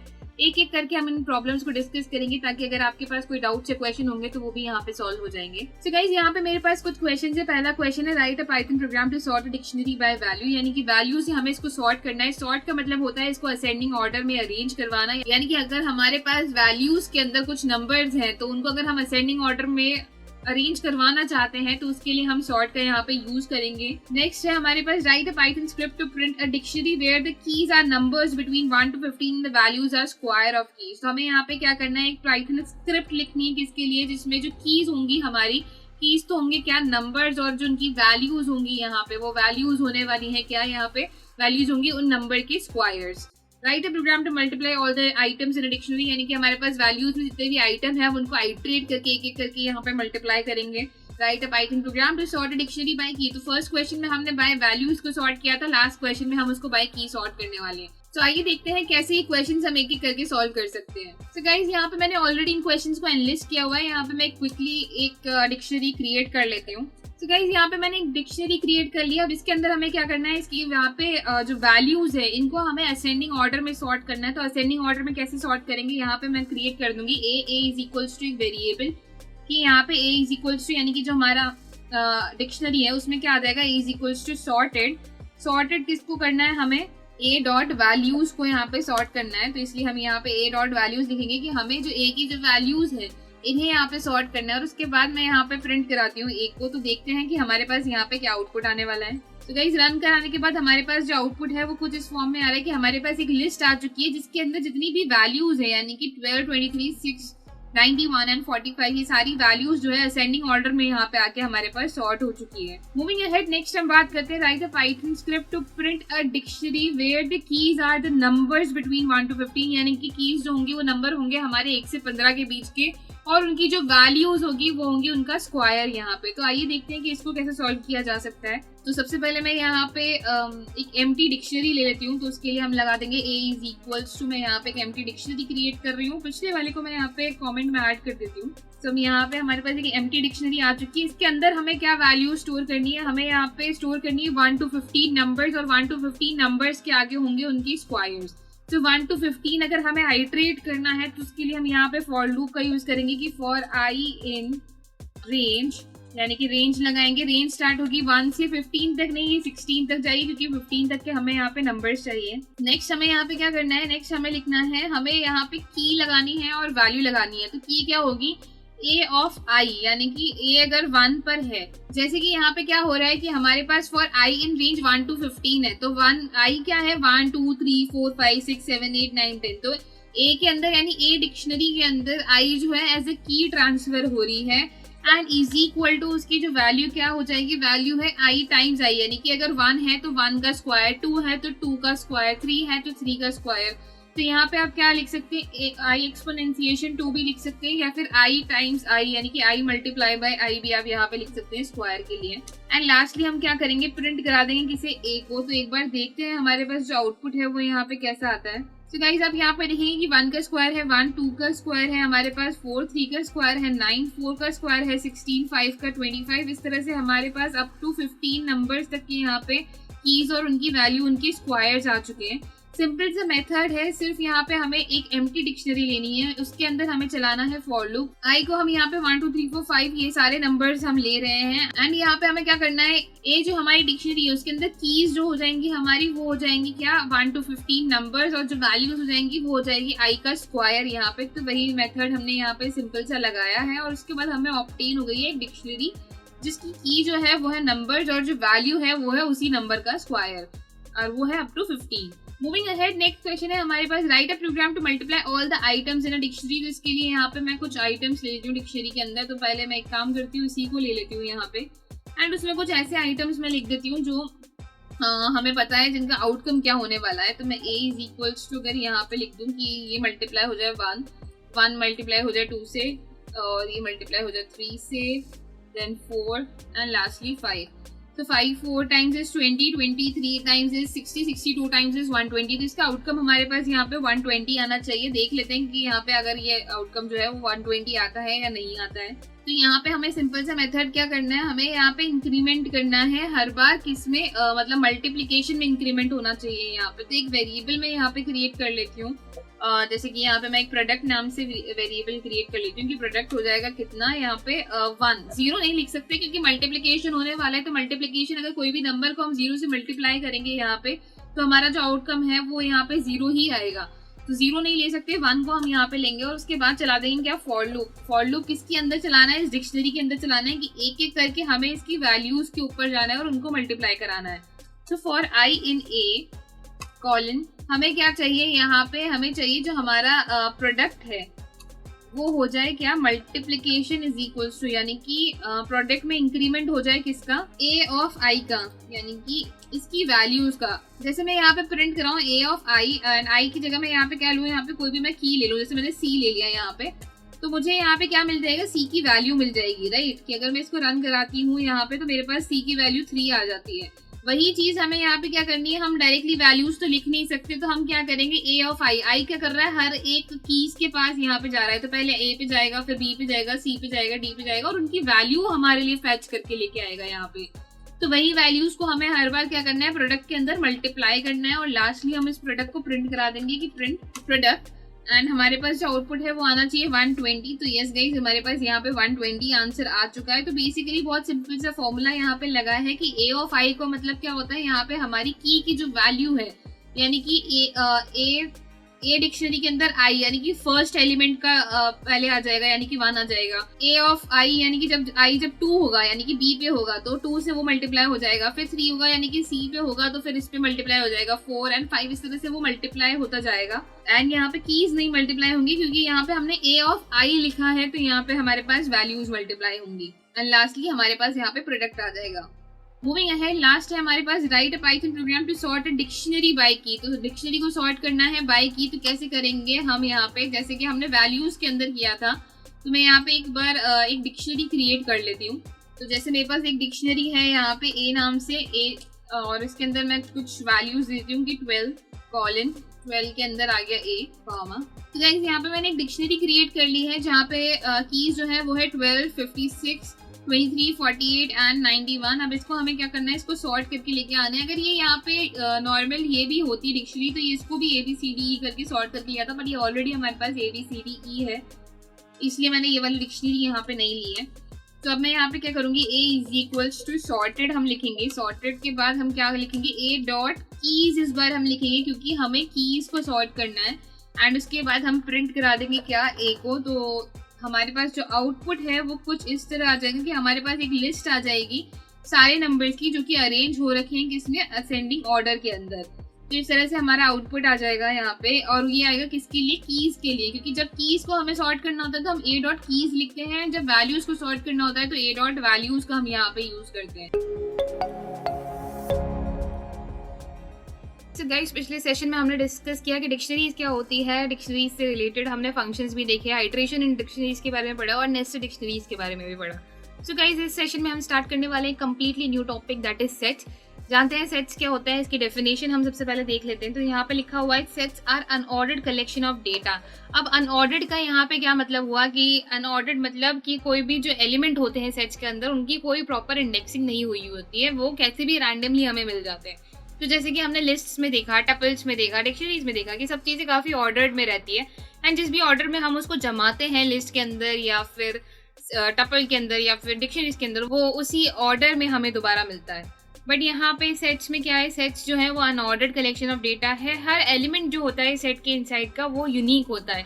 यूनिक का मतलब यहाँ पे हो गया कि कोई भी एलिमेंट 2 बार रिपीट नहीं होगा, एक एलिमेंट एक ही बार आ सकता है पूरे एक सेट के अंदर। तीसरी चीज ये होते हैं म्यूटेबल। म्यूटेबल मतलब अगर इनको एक बार क्रिएट कर दिया जाए तो उसके अंदर हम चेंजेस कर सकते हैं, हम कोई भी वैल्यू ऐड कर सकते हैं, डिलीट कर सकते हैं। तो हम यहाँ पे कोई भी वैल्यू ऐड कर सकते हैं, डिलीट कर सकते हैं, यही हो गया हमारा म्यूटेबल का मतलब। अब बात करते हैं सेट्स यहाँ पे कैसे क्रिएट किए जाते हैं। तो सेट्स के यहाँ पे लिखा है कि इनको कर्ली ब्रैकेट्स में रखा जाता है। तो अगर मेरे पास एक ए सेट है तो उसको मैं रख दूंगी कर्ली ब्रैकेट्स के अंदर। दूसरी चीज है, तो value inside a set is separated by comma. मतलब मैंने अगर कोई भी वैल्यू लिखी यहाँ पे 1, 2, 3, 4, तो सेट ऐसे क्रिएट किया जाएगा कि बीच में जो है वैल्यूज को सेपरेट करने के लिए यहाँ पे कॉमास का यूज किया जाएगा। तो काफी हद तक सिमिलर है हमारे लिस्ट और टपल से। अभी तक तो फिलहाल ये डिफरेंस दिखा है कि ये अनऑर्डर्ड होते हैं, यूनिक होते हैं, और तीसरा कि इनको कर्ली ब्रैकेट्स में रखा जाता है। अब बात करते हैं म्यूटेबल की। म्यूटेबल मतलब अगर एक बार इनको क्रिएट कर दिया जाए तो इसके अंदर चेंजेस किए जा सकते हैं। अच्छा, यूनिक मतलब यहाँ पे दोबारा मैं एक्सप्लेन कर देती हूँ। अगर मैं यहाँ पे 4 एलिमेंट को दोबारा लिखूँ, यानी कि 4 नंबर को मैं दोबारा लिखूं तो प्रिंट कराते टाइम ये वाला जो 4 है ये प्रिंट ही नहीं होगा, या क्योंकि यहाँ पे जो एलिमेंट्स है सारे वो सारे यूनिक है हमारे। एक बार अगर वो क्रिएट हो चुके हैं तो उसके बाद वो उसकी कॉपी जो है वो सेम सेट के अंदर नहीं क्रिएट हो सकती। तो आई होप गाइस सेट्स क्या होते हैं वो क्लियर हो गया होगा। अब एक बार इनको पाइथन में भी हम देख लेते हैं कि कैसे सेट्स का क्रिएशन होता है। तो गाइस यहाँ पे मैं एक सेट क्रिएट कर रही हूँ, सेट ए, और उसके अंदर मैं कुछ वैल्यूज दे रही हूँ जैसे कि आयरन मैन, हल्क और कैप्टन अमेरिका। ओके, अब अगर हमें कोई इसको सेट को प्रिंट कराना है तो सिंपल से मेथड है कि हम यूज करें प्रिंट ए एंड इसको रन करा दें। सो हमारे पास यहाँ पे आ जाएगा हमारा set A, Iron Man, Thor, Captain America and Hulk. So अब यहाँ पे नोटिस करेंगे कि इसको मैंने कर्ली ब्रैकेट्स के अंदर रखा है, सारी वैल्यूज जो हैं कॉमा सेपरेटेड वैल्यूज हैं। और तीसरी चीज कि यहाँ पे अनऑर्डर्ड है। अनऑर्डर्ड मतलब यहाँ पे मैंने लिखा था iron man, Hulk, Thor, Captain America, but मुझे आउटपुट में आ रहा है iron Man, Thor, Captain America and Hulk. तो यहाँ पे कोई ऑर्डर नहीं है कि हर बार जब भी मैं इसको रन करने वाली हूँ ये मुझे अलग अलग आउटपुट देने वाला है। तो क्योंकि ये ऐसा क्यों है, क्योंकि यहाँ पे इंडेक्सिंग नहीं होती है, यहाँ पे कोई भी जो एलिमेंट है वो ऑर्डर्ड है ही नहीं। नेक्स्ट अगर आपको इसका टाइप चेक करना है तो हम उसके लिए टाइप फंक्शन का यूज कर लेंगे कि यहाँ पे अगर मैं टाइप लिखूंगी टाइप ऑफ ए एंड इसको रन कराते हैं तो हमारे पास आउटपुट आ जाएगा कि ये बिलोंग करते हैं क्लासेस ऑफ सेट्स में। तीसरी चीज अगर हमें इसका आइट्रेशन करना है, आइट्रेशन करने का बहुत ही सिंपल सा मेथड है यहाँ पे कि मैं अगर लिखूं for x in A colon print x and इसको मैं अगर रन करा दूं तो यहाँ पे मुझे सीधा सा आइट्रेशन मुझे मिल जाएगा अपना कि यहाँ पे जितनी भी वैल्यूज थी मेरी वो आइट्रेट होके आ चुकी हैं। आइट्रेशन का एक ही मेथड है, इसमें tuples and list and dictionaries की तरह मल्टीपल मेथड्स नहीं है। यहाँ पे आप एक ही तरह से आइट्रेट करा सकते हैं। Hello everyone, welcome back to WS Cube Tech. So guys पिछले सेशन में हमने कवर किया कि सेट्स क्या होते हैं एंड सेट्स को कैसे क्रिएट किया जाता है, कैसे उनका आइट्रेशन किया जाता है। आज हम बात करने वाले हैं सेट्स के कुछ फंक्शंस की। तो सेट्स के काफ़ी फंक्शंस होते हैं जो कि काफ़ी यूजफुल होते हैं, सो उनको हम डिस्कस करेंगे। So let's get started. देखते हैं कि हमारे पास पहले क्या 5 फंक्शंस हैं। सो गाइस यहाँ पे मैंने ऑलरेडी एक सेट क्रिएट किया हुआ है। मेरे पास यहाँ पे 5 फंक्शंस है, add, pop, remove, discard, copy. ये काफ़ी सिमिलर फंक्शंस है जो कि हम लिस्ट के अंदर, टपल्स के अंदर, डिक्शनरीज के अंदर कुछ इनके वर्जन्स जो है देखते आ रहे हैं, तो ये सब वही हैं। सो फिर भी एक बार इनका एग्जाम्पल देख लेते हैं हम यहाँ पे कि सबसे पहला है ऐड। तो अगर ऐड कुछ कराना है सेट के अंदर तो हम लिखेंगे ए डॉट ऐड एंड क्या वैल्यू ऐड करानी है। सो लेट्स से मुझे यहाँ पे स्पाइडरमैन ऐड कराना है एंड उसके बाद मैं अगर प्रिंट कराऊंगी ए को एंड इसको अगर हम रन करते हैं तो हमारे पास यहाँ पे स्पाइडरमैन ऐड होके आ जाएगा। अब जो स्पाइडरमैन ऐड होके आएगा ये हर बार रैंडम जगह पे भी आ सकता है, जरूरी नहीं है कि ये स्टार्टिंग में ही आए, ये कहीं पे भी आ सकता है, ये कहीं पे भी ऐड हो सकता है। क्योंकि हमने बात की थी, हमने डिस्कस किया था कि इसका कोई ऑर्डर नहीं होता है, तो ये कहीं पे भी रैंडमली ऐड हो सकता है। नेक्स्ट हम बात करेंगे पॉप की। पॉप का काम यहाँ पे होता है, ये कोई पर्टिकुलर वैल्यू यहाँ से पॉप नहीं करता है, जो लास्ट वैल्यू एडेड होती है उसको पॉप करता है। तो नेक्स्ट हम पॉप की बात करेंगे। पॉप यहाँ पे कोई पर्टिकुलर वैल्यू नहीं रिमूव करता है, पॉप का काम होता है कोई भी रैंडमली कोई सी भी वैल्यू उठा के उसने पॉप कर दी। तो अगर मैं यहाँ पे लिखती हूँ ए डॉट पॉप एंड प्रिंट कराते हैं हम ए को एंड इसको मैं रन कराती हूँ तो यहाँ पे मुझे पॉप हो जाएगा क्या नहीं है यहाँ पे है आयरन मैन, नहीं आयरन मैन है, यहाँ पे थॉर नहीं है। सो थॉर यहाँ से जा चुका है एंड इस बार यहाँ से गया है कैप्टन अमेरिका। तो हर बार कोई भी रैंडम वैल्यू यहाँ पे पॉप हो रही है, बट आपको रैंडमली कोई वैल्यू नहीं पॉप करानी है, आपको कोई पर्टिकुलर एक वैल्यू पॉप करानी है। सो उसके लिए यहाँ पे हमारे पास एक सिंपल सा मेथड है, वो है रिमूव का। सो ए डॉट रिमूव, जब कोई वैल्यू हमें रिमूव करानी है तब हम रिमूव करेंगे, और कोई रैंडमली हमें कुछ भी रिमूव कराना है तो हम पॉप का यूज करेंगे। सो अगर मुझे यहाँ से थॉर रिमूव करवाना है तो मैं थॉर रिमूव करा के प्रिंट करा दूंगी ए को एंड अब अगर हम इसे रन करते हैं तो हमारे पास जो सेट ऑब्टेन होगा यहाँ पे उसमें थॉर नहीं होगा। ये होता है रिमूव, जब आपको कोई पर्टिकुलर वैल्यू के साथ रिमूव कराना है। डिस्कार्ड की अगर हम नेक्स्ट बात करें तो डिस्कार्ड और रिमूव ऑलमोस्ट सिमिलर ही है। जैसे हमने अगर यहाँ पे रिमूव की जगह डिस्कार्ड भी यूज किया तो यहाँ पे अगर मैं यूज करती हूँ हल्क, तो मुझे हल्क रिमूव करवाना है एंड प्रिंट कराते हैं ए को। तो यहाँ पे हमारे पास जो नया सेट ऑब्टेन होगा ना उसमें हल्क है ना उसमें थॉर है, तो दोनों यहाँ पे सेम ही काम कर रहे हैं, बस यहाँ पे टर्म्स अलग अलग हैं।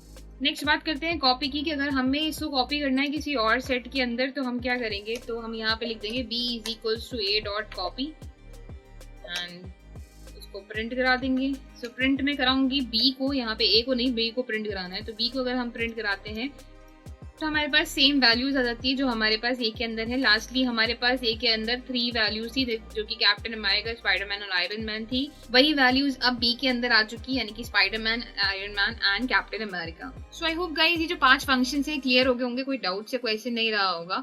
5 फंक्शंस काफी सिंपल से थे, that is add, pop, remove, discard, copy. Add का काम होता है कोई भी एलिमेंट ऐड करना, पॉप का मतलब होता है रैंडमली कुछ भी रिमूव कर देना, रिमूव का मतलब होता है कोई भी स्पेसिफिक वैल्यू रिमूव करना, एंड डिस्कार्ड भी यही करता है कि कोई भी स्पेसिफाइड वैल्यू जो हमने यूजर ने कोई भी स्पेसिफाइड वैल्यू बताई है वो उसको रिमूव करता है। लास्टली कॉपी, कॉपी का मतलब एक सेट की जो वैल्यूज हैं वो कॉपी कर सकते हैं दूसरे के अंदर। सो गाइस पिछले सेशन में हमने 5 सेट फंक्शंस के बारे में पढ़ा, आज हम 5 और सेट फंक्शंस के बारे में पढ़ने वाले हैं। सो देख लेते हैं क्या है ये 5 फंक्शंस। सो गाइस ऑलरेडी मैंने यहाँ पे 5 फंक्शंस इनलिस्ट किए हुए हैं, that is disjoint, is subset, is superset, update and clear. तो इनके बारे में एक एक करके बात करेंगे। ऑलरेडी मैंने 3 सेट्स भी यहाँ पे क्रिएट करके रखे हुए हैं, दैट इज ए के अंदर मैंने 4 वैल्यूज ऐड की हुई है, बी के अंदर भी मैंने 3 वैल्यूज ऐड की हुई है और सी के अंदर भी मैंने 2 वैल्यूज ऐड की हुई है। बात करते हैं सबसे पहले फर्स्ट, दैट इज डिसजॉइंट की। सो गाइस इस डिसजॉइंट का काम होता है चेक करना कि कोई भी अगर आपके पास 2 सेट है, अच्छा इनके अंदर 2 सेट्स का इन्वॉल्वमेंट होता है, 2 या मल्टीपल सेट्स का इन्वॉल्वमेंट होता है, एंड इसका काम होता है यहाँ पे चेक करना कि आपका जो सेट बी है, यानी कि जो भी आपका सेकंड सेट है उसके जो एलिमेंट्स है क्या वो सेट ए के अंदर है या नहीं। तो अगर मैं यहाँ पे चेक करती हूँ कि print a dot disjoint b and इसको अगर हम रन कराते हैं तो ये मुझे ट्रू देगा, क्योंकि यहाँ पे b के अंदर जितने भी एलिमेंट्स है वो प्रेजेंट नहीं है a के अंदर। सो a डॉट डिसजॉइंट b हमें यहाँ पे ट्रू देगा। वहीं अगर मैंने यहाँ पे c यूज़ किया होता तो ये मुझे देता फॉल्स। क्यों? क्योंकि जो हमारे c की एलिमेंट्स हैं वो ऑलरेडी a के अंदर प्रेजेंट है।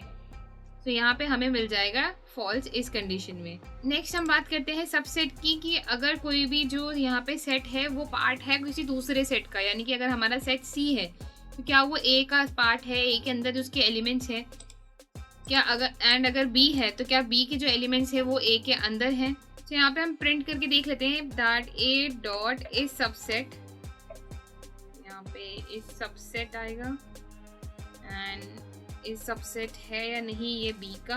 तो यहाँ पे आ जाएगा फॉल्स हमारे साथ, क्योंकि फॉल्स क्यों आएगा, क्योंकि यहाँ पे जो बी है उसकी जो एलिमेंट्स है वो ऑलरेडी ए के अंदर है ही नहीं, बट सी के जो एलिमेंट्स हैं वो ए के अंदर प्रेजेंट है। तो हम यहाँ पे क्या करेंगे, हम चेक करेंगे सी के लिए कि सी जो है क्या वो सी सबसेट है ए का। तो वो ट्रू होगा कि दैट सी के जो एलिमेंट्स हैं वो प्रेजेंट है बी के अंदर। यहाँ पे C subset, C dot is subset A मतलब सी क्या ए का सबसेट है, मतलब सी के जो एलिमेंट्स है क्या वो ए के अंदर प्रेजेंट है या नहीं। तो अगर वो प्रेजेंट है तो वो हमें ट्रू देगा, और अगर वो प्रेजेंट नहीं है तो वो हमें यहाँ पे फॉल्स देगा। अब नेक्स्ट हम बात करते हैं सुपर सेट की। सुपर सेट मतलब यहाँ पे एक पूरा का पूरा जो सेट है हमारा वो क्या दूसरे सेट के अंदर पूरा का पूरा प्रेजेंट है या नहीं, तो वो भी चेक करा लेते हैं हम एक बार। तो अगर मैं यहाँ पे प्रिंट कराऊंगी बी के लिए तो वो ऑब्वियसली हमें फॉल्स देगा कि B dot is superset of A. तो अगर हम इसको रन कराते हैं तो ये हमें मिलेगा false, but at the same time अगर हम यहाँ पे सी के लिए कराते हैं तो सी के लिए हमें काफ़ी क्लियरली पता है कि जो सी है वो हमारा है यहाँ पे, कि ए के लिए हम चेक करें कि ए इज सुपर सेट, मतलब ए क्या उसका सुपर सेट है, एक सी के जो एलिमेंट्स है क्या वो ए के अंदर है या नहीं, ए जो है वो उसका सुपर सेट है या नहीं। तो यहाँ पे अगर हम इसको चेक करेंगे तो ये हमें ट्रू देगा। ट्रू का मतलब यहाँ पे क्या है कि ए जो है वो पेरेंट सेट। तो यहाँ पे हम पेरेंट चाइल्ड कॉन्सेप्ट यूज कर सकते हैं कि जो ए है हमारा वो चाइल्ड है और सी जो है पेरेंट है, तो क्या ए के अंदर वही बिहेवियर्स हैं जो सी के अंदर है या नहीं, यानी कि ए के अंदर वही हरकतें हैं जो हमारी सी के अंदर हैं। तो सी के अंदर हमारे पास हल्क एंड थॉर है, क्या वही ए के अंदर हैं, और ज़्यादा भी हैं तो भी कोई दिक्कत नहीं है, बट क्या वो हैं, एंड अगर वो हैं तो वो उसका सुपर सेट हो जाएगा। नेक्स्ट है हमारे पास अपडेट। अपडेट का काम होता है कि वो अपडेट करके देता है एक सेट को उसके अंदर दूसरा सेट ऐड करके। सो सपोज अगर मुझे यहाँ पे एक सेट के अंदर दूसरा सेट ऐड करना है एंड मुझे यहाँ पे मैंने दे दिया कि x is equals to a dot update b, तो ये हमें इसका यूनियन जो है, यानी कि अगर कोई सिमिलर वैल्यूज भी होंगी तो उनको हटा देगा, एंड मतलब सिमिलर वैल्यूज को नहीं हटाएगा, बट अगर 2 वैल्यूज कोई मैच कर रही होंगी दोनों सेट्स के अंदर, कि एक के अंदर भी स्पाइडरमैन है दूसरे के अंदर भी स्पाइडरमैन है, तो वो एक ही बार स्पाइडरमैन दिखाएगा, क्योंकि हमें पता है कि सेट के अंदर एक ही चीज़ आ सकती है। That means her element unique होता है, एक ही बार कोई एलिमेंट आ सकता है। तो वो उसे वहाँ पे हटा के दे देगा। सो अगर मैं यहाँ पे x लिखती हूँ एंड इसको रन कराती हूँ, सो अपडेट के लिए यहाँ पे मेरे पास एक सिंपल सा मेथड है। यहाँ पे लिखेंगे a डॉट अपडेट और b, और क्या करेंगे हम इसके यूनियन जो है इसके अंदर हम ऐड कर देंगे। यूनियन का मतलब यहाँ पे क्या हुआ कि a के जो एलिमेंट है एंड b के भी एलिमेंट है। तो अब यहाँ पे कोई ऐसा एलिमेंट है क्या जो इंटरसेक्ट हो रहा है? नहीं। हम सी की बात कर लेते हैं। चलो यहाँ पे ए और सी, हमें यहाँ क्लियरली दिख रहा है कि हल्क और जो थॉर है वो हमारे इसके अंदर भी है। तो वो क्या करेगा, यूनियन का मतलब होता है कि वो हमें प्रोवाइड करा देगा एक पूरे ऐसे सेट के साथ, ए के अंदर एक को ऐसे अपडेट कर देगा कि हल्क और थॉर उसके अंदर अगर ऑलरेडी आ रहे हैं तो सी के सिर्फ वही एलिमेंट आए जो उसके अंदर है नहीं ऑलरेडी। तो हल्क और थॉर ऑलरेडी है तो वो नहीं आएंगे, तो यहाँ पे सिर्फ स्पाइडरमैन ऐड हो जाएगा। तो यहाँ पे अगर मैं प्रिंट कराती हूँ ए को, तो यहाँ पे आप देखेंगे कि हमारे पास 5 वैल्यूज हैं और हल्क और थॉर हमारे पास एक ही बार आ रहा है, 2 बार नहीं आ रहा, जबकि वो सी के अंदर भी था। तो ये काम होता है हमारे अपडेट मेथड का। लास्टली हम बात करते हैं क्लियर मेथड की। क्लियर मेथड क्या होता है? तो अगर मैं प्रिंट कराती हूँ a डॉट क्लियर, तो यहाँ पे हमें नन आ गया है एंड प्रिंट करते हैं a को। तो यहाँ पे अगर सो क्लियर का काम यहाँ पे होता है कोई भी सेट को खाली कर देना। तो यहाँ पे अगर मैं लिखती हूँ a डॉट क्लियर एंड इसको हम नेक्स्ट लाइन में a को प्रिंट कराते हैं, तो यहाँ पे हमारे पास एम्प्टी सेट आ जाएगा, that is set and open close the bracket. तो set open close the bracket हमें ये शो कर रहा है कि ये जो सेट है ये एम्प्टी है। सो गाइस आई होप यहाँ पे ये पांचों method is disjoint, is subset, is superset, update and clear, ये पांचों मेथड क्लियर हो गए होंगे। सो गाइस पिछले सेशन में हमने 5 सेट फंक्शंस के बारे में डिस्कस किया। आई होप कोई डाउट या क्वेश्चन नहीं रहे होंगे। अभी आज इस मॉड्यूल में हम बात करने वाले हैं 6 और सेट के फंक्शंस की। लास्ट हमारे 6 फंक्शंस हैं। इनकी हेल्प से हम मैथमेटिकल ऑपरेशंस पे भी वर्क कर सकते हैं। जैसे कि हमारे मैथमेटिकल ऑपरेशंस में आपने सुना होगा इंटरसेक्शन टर्म होती है, यूनियन टर्म होती है, कॉम्प्लीमेंट होता है, डिफरेंस होता है, वही सब हम आज डिस्कस करने वाले हैं with the help of sets. So देखते हैं कि कौन से 6 फंक्शंस हैं हमारे। सो गाइस मैंने यहाँ पे एनलिस्ट किए हुए हैं 7 functions actually, that is union, difference, difference update, intersection, intersection update, symmetric difference and symmetric difference update. तो इन सातों के बारे में हम एक एक करके डिस्कस करेंगे। सबसे पहले बात करते हैं यूनियन की। अच्छा मैं इसके लिए ना एक वेन डायग्राम ले लेती हूँ, तो उससे समझना काफी ईजी हो जाएगा कि यूनियन क्या होता है। सो मान लीजिए हमारे पास कोई सेट है, सेट ए, एंड एक और कोई सेट है, सेट बी। तो यूनियन का काम क्या होता है कि ये तो हो गए हमारे सेट ए के एलिमेंट्स और ये हो गए सेट बी के एलिमेंट्स, और ये वो एलिमेंट्स है जो कि कॉमन है ए और बी के अंदर।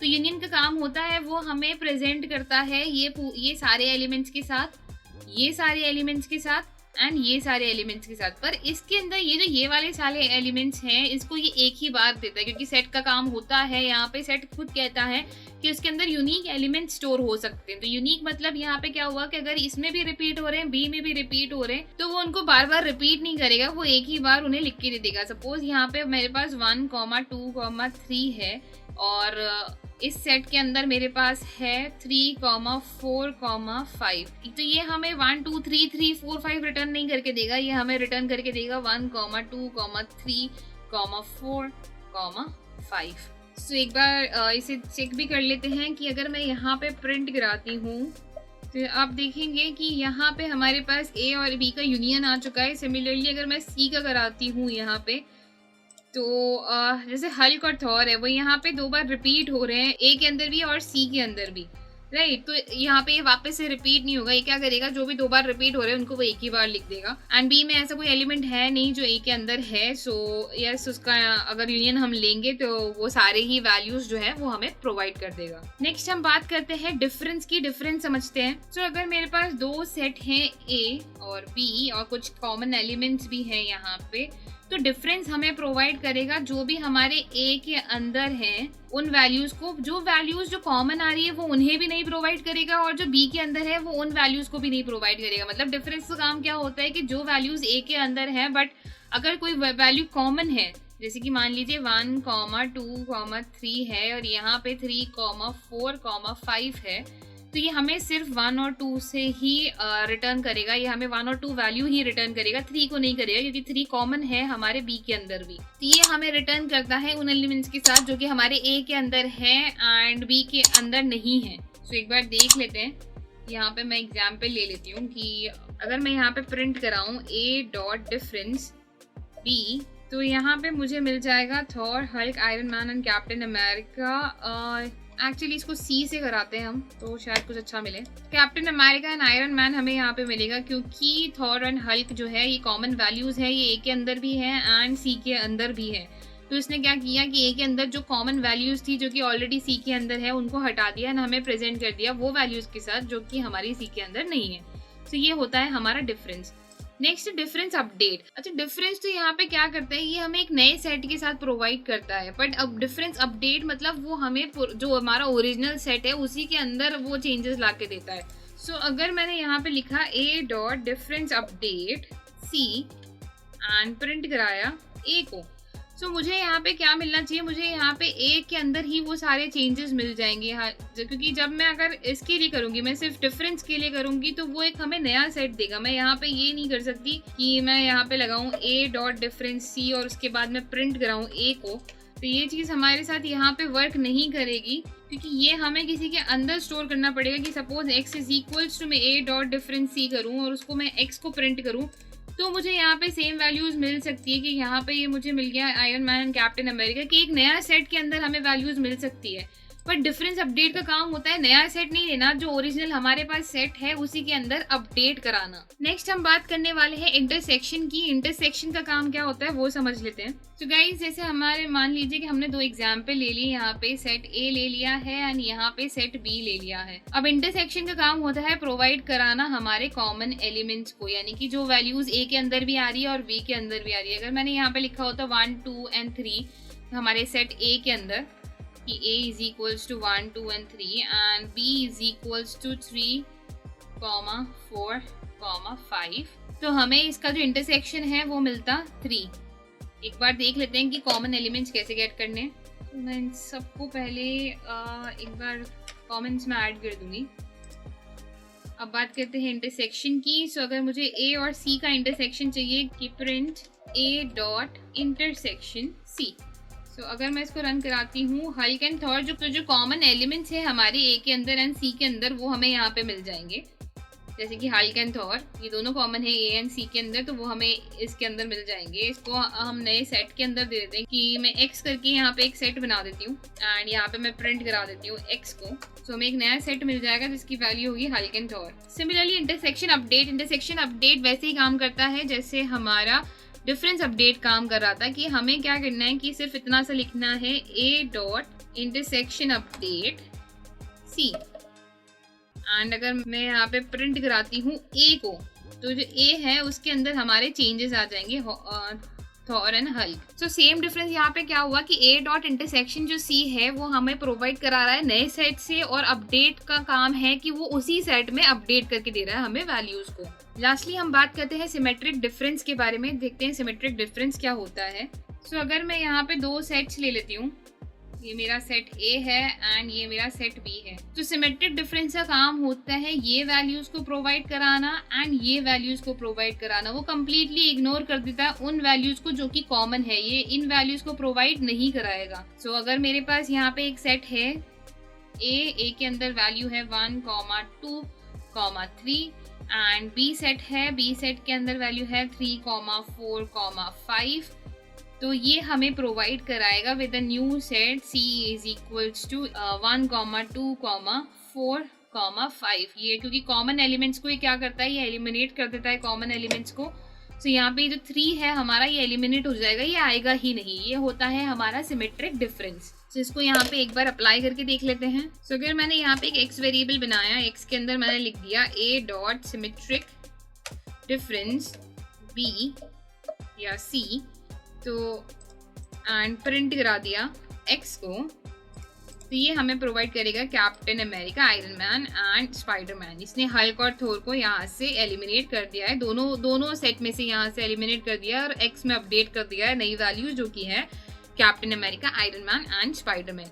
सिमिलरली सिमेट्रिक डिफरेंस अपडेट क्या करेगा, वो उसी के अंदर अपडेट कर देगा। तो यहाँ पे अगर मैं a dot symmetric difference update use करूँ एंड अंदर c पास कर दूँ, तो वो कर देगा अपडेट a को ही। इसमें हमें नई सेट की जरूरत नहीं है, वो जो हमारा ऑलरेडी एग्जिस्टिंग सेट है वो उसी के अंदर हमें अपडेटेड वैल्यू ला देगा। सो आई होप गाइज ये 7 मेथड्स क्लियर हो गए होंगे। पहला हमने डिस्कस किया union, next is difference, difference के बाद difference update, intersection, intersection update, symmetric difference and symmetric difference update. ये जो अपडेट्स वाले फंक्शंस है वो सिर्फ हमारे जो सेट्स ऑलरेडी एग्जिस्टिंग सेट्स है उनको अपडेट कर रहे हैं, और जो बिना अपडेट के हैं वो नए सेट्स के साथ हमें प्रोवाइड कर रहे हैं।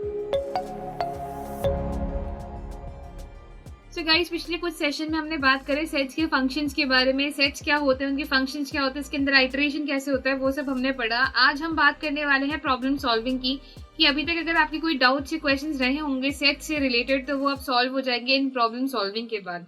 तो गाइज मेरे पास यहाँ पे अनलिस्टेड है कुछ क्वेश्चंस, इन्हीं को सॉल्व करेंगे हम आज के सेशन में। सबसे पहला क्वेश्चन है write a program to find maximum and minimum in a set, यानी कि अगर हमारे पास कोई सेट गिवन है उसके अंदर अगर हमें मैक्सिमम वैल्यू निकालनी है तो कैसे निकालें, मिनिमम वैल्यू निकालनी है तो वो कैसे निकालें। Write program to find common elements in 3 list using set, यानी कि अगर हमारे पास 3 लिस्ट है तो उसको उसमें से हम कॉमन एलिमेंट्स कैसे निकालें सेट्स के फंक्शन यूज करते हुए।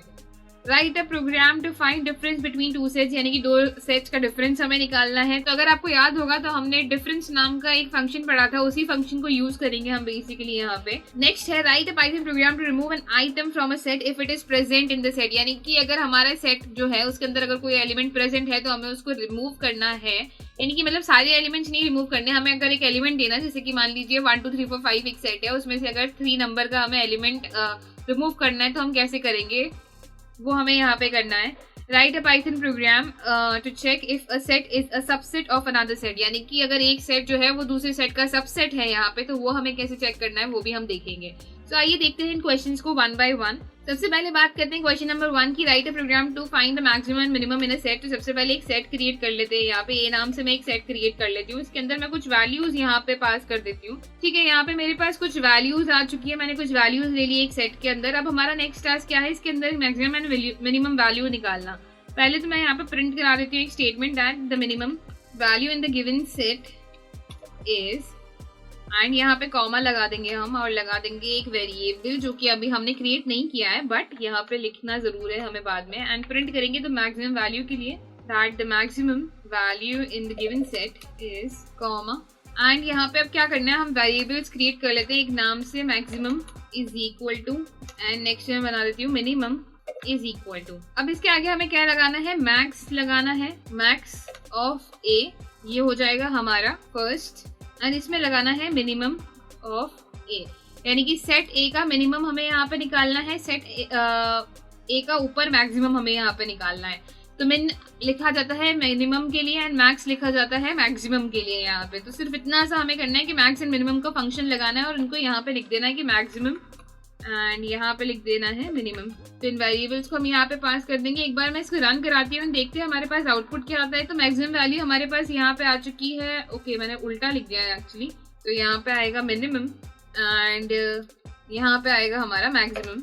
सो अब अगर इसको दोबारा रन कराते हैं तो हमारे पास जो मिनिमम वैल्यू है वो आ जाएगी 1 की, इस सेट में जो मिनिमम वैल्यू है दैट इज 1, एंड इस सेट में जो मैक्सिमम वैल्यू है वो है 90, जो कि हमें क्लियरली यहाँ पे दिख भी रहा है। तो इस तरह से हम कोई भी सेट की मैक्सिमम एंड मिनिमम वैल्यू निकाल सकते हैं।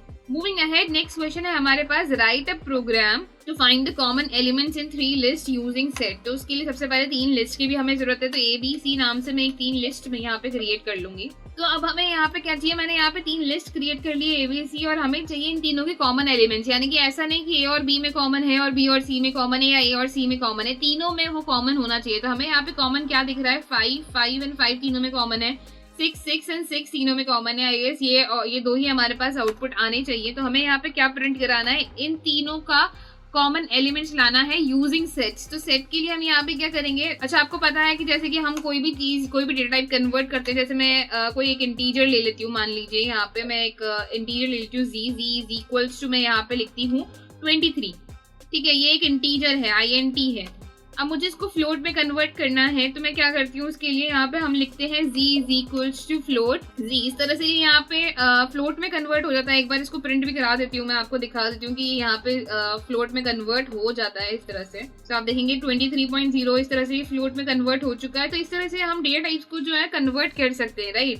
तो यहाँ पे भी हमें क्या करना है, इन लिस्ट को यहाँ पे सेट्स में कन्वर्ट करने के लिए हम क्या लिखेंगे, सेट ए। इस तरह से ये सेट में कन्वर्ट हो गया। और इसके अंदर अब हमें कॉमन एलिमेंट्स लगाने के लिए, कॉमन के लिए हमें पता है एंड का हम यहाँ पे यूज करते हैं, तो हम एंड का यहाँ पे यूज करेंगे कि set A and set B and, यानी कि एम्परसैंड का हम यहाँ पे यूज करते हैं सेट सी। एंड इसके बाद अगर मैं इसको रन कराती हूँ तो देखते हैं हमारे पास जो आउटकम है वो क्या आता है। तो यहाँ पे आप देखेंगे कि हमारे पास सेट के फॉर्म में 5 और 6 कॉमन एलिमेंट्स यहाँ पे आ चुके हैं कि तीनों के अंदर हमारे पास 5 कॉमन है, तीनों के अंदर 6 कॉमन है। जैसे कि यहाँ पे ए और सी के अंदर 1 कॉमन है, 2 और 2 कॉमन है, या फिर ए एंड बी के अंदर यहाँ पे कुछ भी कॉमन नहीं है। सो या कुछ इस तरह से अगर हमारे में 2 में कॉमन है तो नहीं आएगा, बट यहाँ पे तीनों के अंदर अगर कुछ कॉमन है तो वो यहाँ पे वैल्यू हमारे पास आ जाएगी, क्योंकि हमने यहाँ पे क्या लगाया कि set A and set B and set C, यानी कि तीनों के कॉमन जो एलिमेंट्स है बेसिकली वो यहाँ पे हमारे पास आ जाए। तो इस तरह से आ सकते हैं हमारे पास कॉमन एलिमेंट्स। चाहे तो आप आगे स्ट्रिंग भी दे सकते हैं, that the common elements in the given 3 list are. तो एक बार मैं लिख भी देती हूँ एंड इसको कॉमा लगा के मैं यहाँ पे रन करा देती हूँ, तो हमारे पास आ जाएगा the common elements in the given 3 list are 5 and 6। यहाँ पे हमारे पास आउटपुट आ चुका है। तो ये हो गया हमारा ये वाला question. Moving ahead to our next question, देखते हैं कि हमारे पास नेक्स्ट क्वेश्चन क्या है। Write a program to find difference between 2 sets. तो इसके लिए हमें 2 सेट चाहिए यहाँ पे। तो 2 सेट के लिए मैं यहाँ पे क्या करती हूँ ना, इसका ही मैं यहाँ पे कॉपी ले लेती हूँ एंड इसको कन्वर्ट कर देते हैं हम सेट के अंदर। तो गाइस यहाँ पे मैंने 2 सेट ले लिए। अब इनका मुझे क्या निकालना है, डिफरेंस निकालना है। डिफरेंस लगाने के लिए हम यहाँ पे सिंपल सा मेथड होता है, प्रिंट लगाएंगे क्या, a dot difference b, a dot difference and b। तो इसको अगर मैं रन करा दूंगी तो हमारे पास आउटकम आ जाएगा 8, यानी कि a में सिर्फ एक ऐसा ही एलिमेंट 8 है जो कि हमारे b के अंदर प्रेजेंट नहीं है। 1 इसके अंदर है, 5 इसके अंदर है, 6 इसके अंदर है, 2 भी इसके अंदर है, बट सिर्फ 8 ही ऐसा एलिमेंट है जो कि हमारे a के अंदर प्रेजेंट है बट b के अंदर प्रेजेंट नहीं है। अगर मैं इसका वाइस वर्सा करती, यानी कि मैं b लगा देती यहाँ पे और लगा देती a यहाँ पे, यानी कि मुझे चेक करना होता है कि b के ऐसे कौन से एलिमेंट है जो कि a के अंदर प्रेजेंट नहीं है। तो इसको अगर हम रन कराएंगे तो यहाँ पे हमारे पास 9 आ जाएगा कि 9 ही इकलौता ऐसा एलिमेंट है जो कि हमारे पास b के अंदर है बट a के अंदर प्रेजेंट नहीं है। तो गाइस ये हो गया हमारा सिंपल सा डिफरेंस का मेथड। मूविंग अहेड नेक्स्ट बात करते हैं, write a Python program to delete an item या remove an item from a set if it is present in a set. तो हमें पता है कि अगर हमारे पास कोई भी सेट, जैसे कि मान लीजिए मैं यहाँ पे यही वाला सेट ले लेती हूँ, अब इसमें से मुझे कोई भी एलिमेंट डिलीट करना है, ये चेक करना है कि वो प्रेजेंट है या नहीं। एंड प्रेजेंट है, अगर प्रेजेंट है तो डिलीट करना है, तो प्रेजेंट है या नहीं वो चेक करने की हमें यहाँ पे जरूरत नहीं है। अगर हम यहाँ पे सिंपल से मेथड लगाएं कि a डॉट डिस्कार्ड करना है क्या हमें, कि सपोज मुझे मान लीजिए मुझे यहाँ से नंबर हटाना है 8, तो मैं यहाँ पे इसके अंदर पास कर दूंगी 8 को और उसके बाद प्रिंट करा देंगे किसे, a को। तो अब अगर मैं इसको रन कराती हूँ तो आप देखेंगे जो हमारे पास नया सेट आएगा उसके अंदर 1 है, 2 है, 5 है, 6 है, बट 8 नहीं है यहाँ पे। सो ये हो गया हमारा डिस्कार्ड का मेथड। अब अगर मैं ऐसा कोई एलिमेंट लिख दूँ जो कि प्रेजेंट ही नहीं है हमारे सेट के अंदर, जैसे कि मैंने 12 लिख दिया, तो यहाँ पे कुछ नहीं होगा। ऐसा कैसा हमारा सेट जो है वो यहाँ पे जनरेट आ जाएगा। तो यहाँ पे इस चीज से कुछ फर्क नहीं पड़ेगा कि प्रेजेंट है या नहीं। प्रेजेंट होगा तो डिलीट कर देगा, नहीं होगा तो नहीं करेगा, सिंपल सी बात है। नेक्स्ट क्वेश्चन है हमारे पास, write a Python program to check if a set is a subset of another set. यानी कि अगर हमारे पास 2 सेट्स हैं कुछ इस तरह से कि मैं एक ए सेट बना देती हूँ, उसके अंदर मैं वैल्यूज लेती हूँ 1, 2, 3, 4, 5, 6 एंड उसके बाद मैं एक बी बना देती हूँ। बी के अंदर मैं वैल्यू ले लेती हूँ कुछ इस तरह से, जैसे कि 2, 3, 4, ठीक है। अब मुझे यहाँ पे क्या चेक कराना है कि जो बी है क्या वो सबसेट है ए का। तो उसके लिए हम क्या कराएंगे, प्रिंट कराएंगे बी डॉट इज सबसेट, यानी कि b जो है क्या वो सबसेट है यहाँ पे किसका, a का। तो यहाँ पे चेक कर लेते हैं, अगर वो होगा तो यहाँ पे ट्रू आ जाएगा, नहीं होगा तो फॉल्स आ जाएगा। तो ट्रू यानी कि जो b है वो पार्ट है किसका, a का। हमें क्लियरली दिख रहा है कि b के अंदर जो एलिमेंट्स है वो हमारे a के अंदर है, तो b क्या है, पार्ट है a का, यानी कि सबसेट है a का। वहीं एट द सेम टाइम अगर हमने इसको उल्टा किया होता है कि a जो है क्या वो b का सबसेट है, तो वो यहाँ पे हमारे पास फॉल्स आ जाता है, क्योंकि यहाँ के जो टोटल एलिमेंट्स हैं ए के अंदर, जितने भी टोटल एलिमेंट्स है वो हमारे बी के अंदर नहीं है, पर बी के जो टोटल एलिमेंट्स है वो हमारे पास ए के अंदर है। तो सिंपल सा हमें मेथड लगाना है, क्या फंक्शन लगाना है बेसिकली, कौन सा वाला, कि बी जो है इस सबसेट, यानी कि इस सबसेट यहाँ पे ट्रू और फॉल्स में चेक करता है कि हमारा जो बी सेट है वो ए का सबसेट है या नहीं। तो गाइज यहाँ पे हमारे 5 क्वेश्चंस कंप्लीट हो चुके हैं। आई होप इनमें कोई डाउट से क्वेश्चंस नहीं रहा होगा।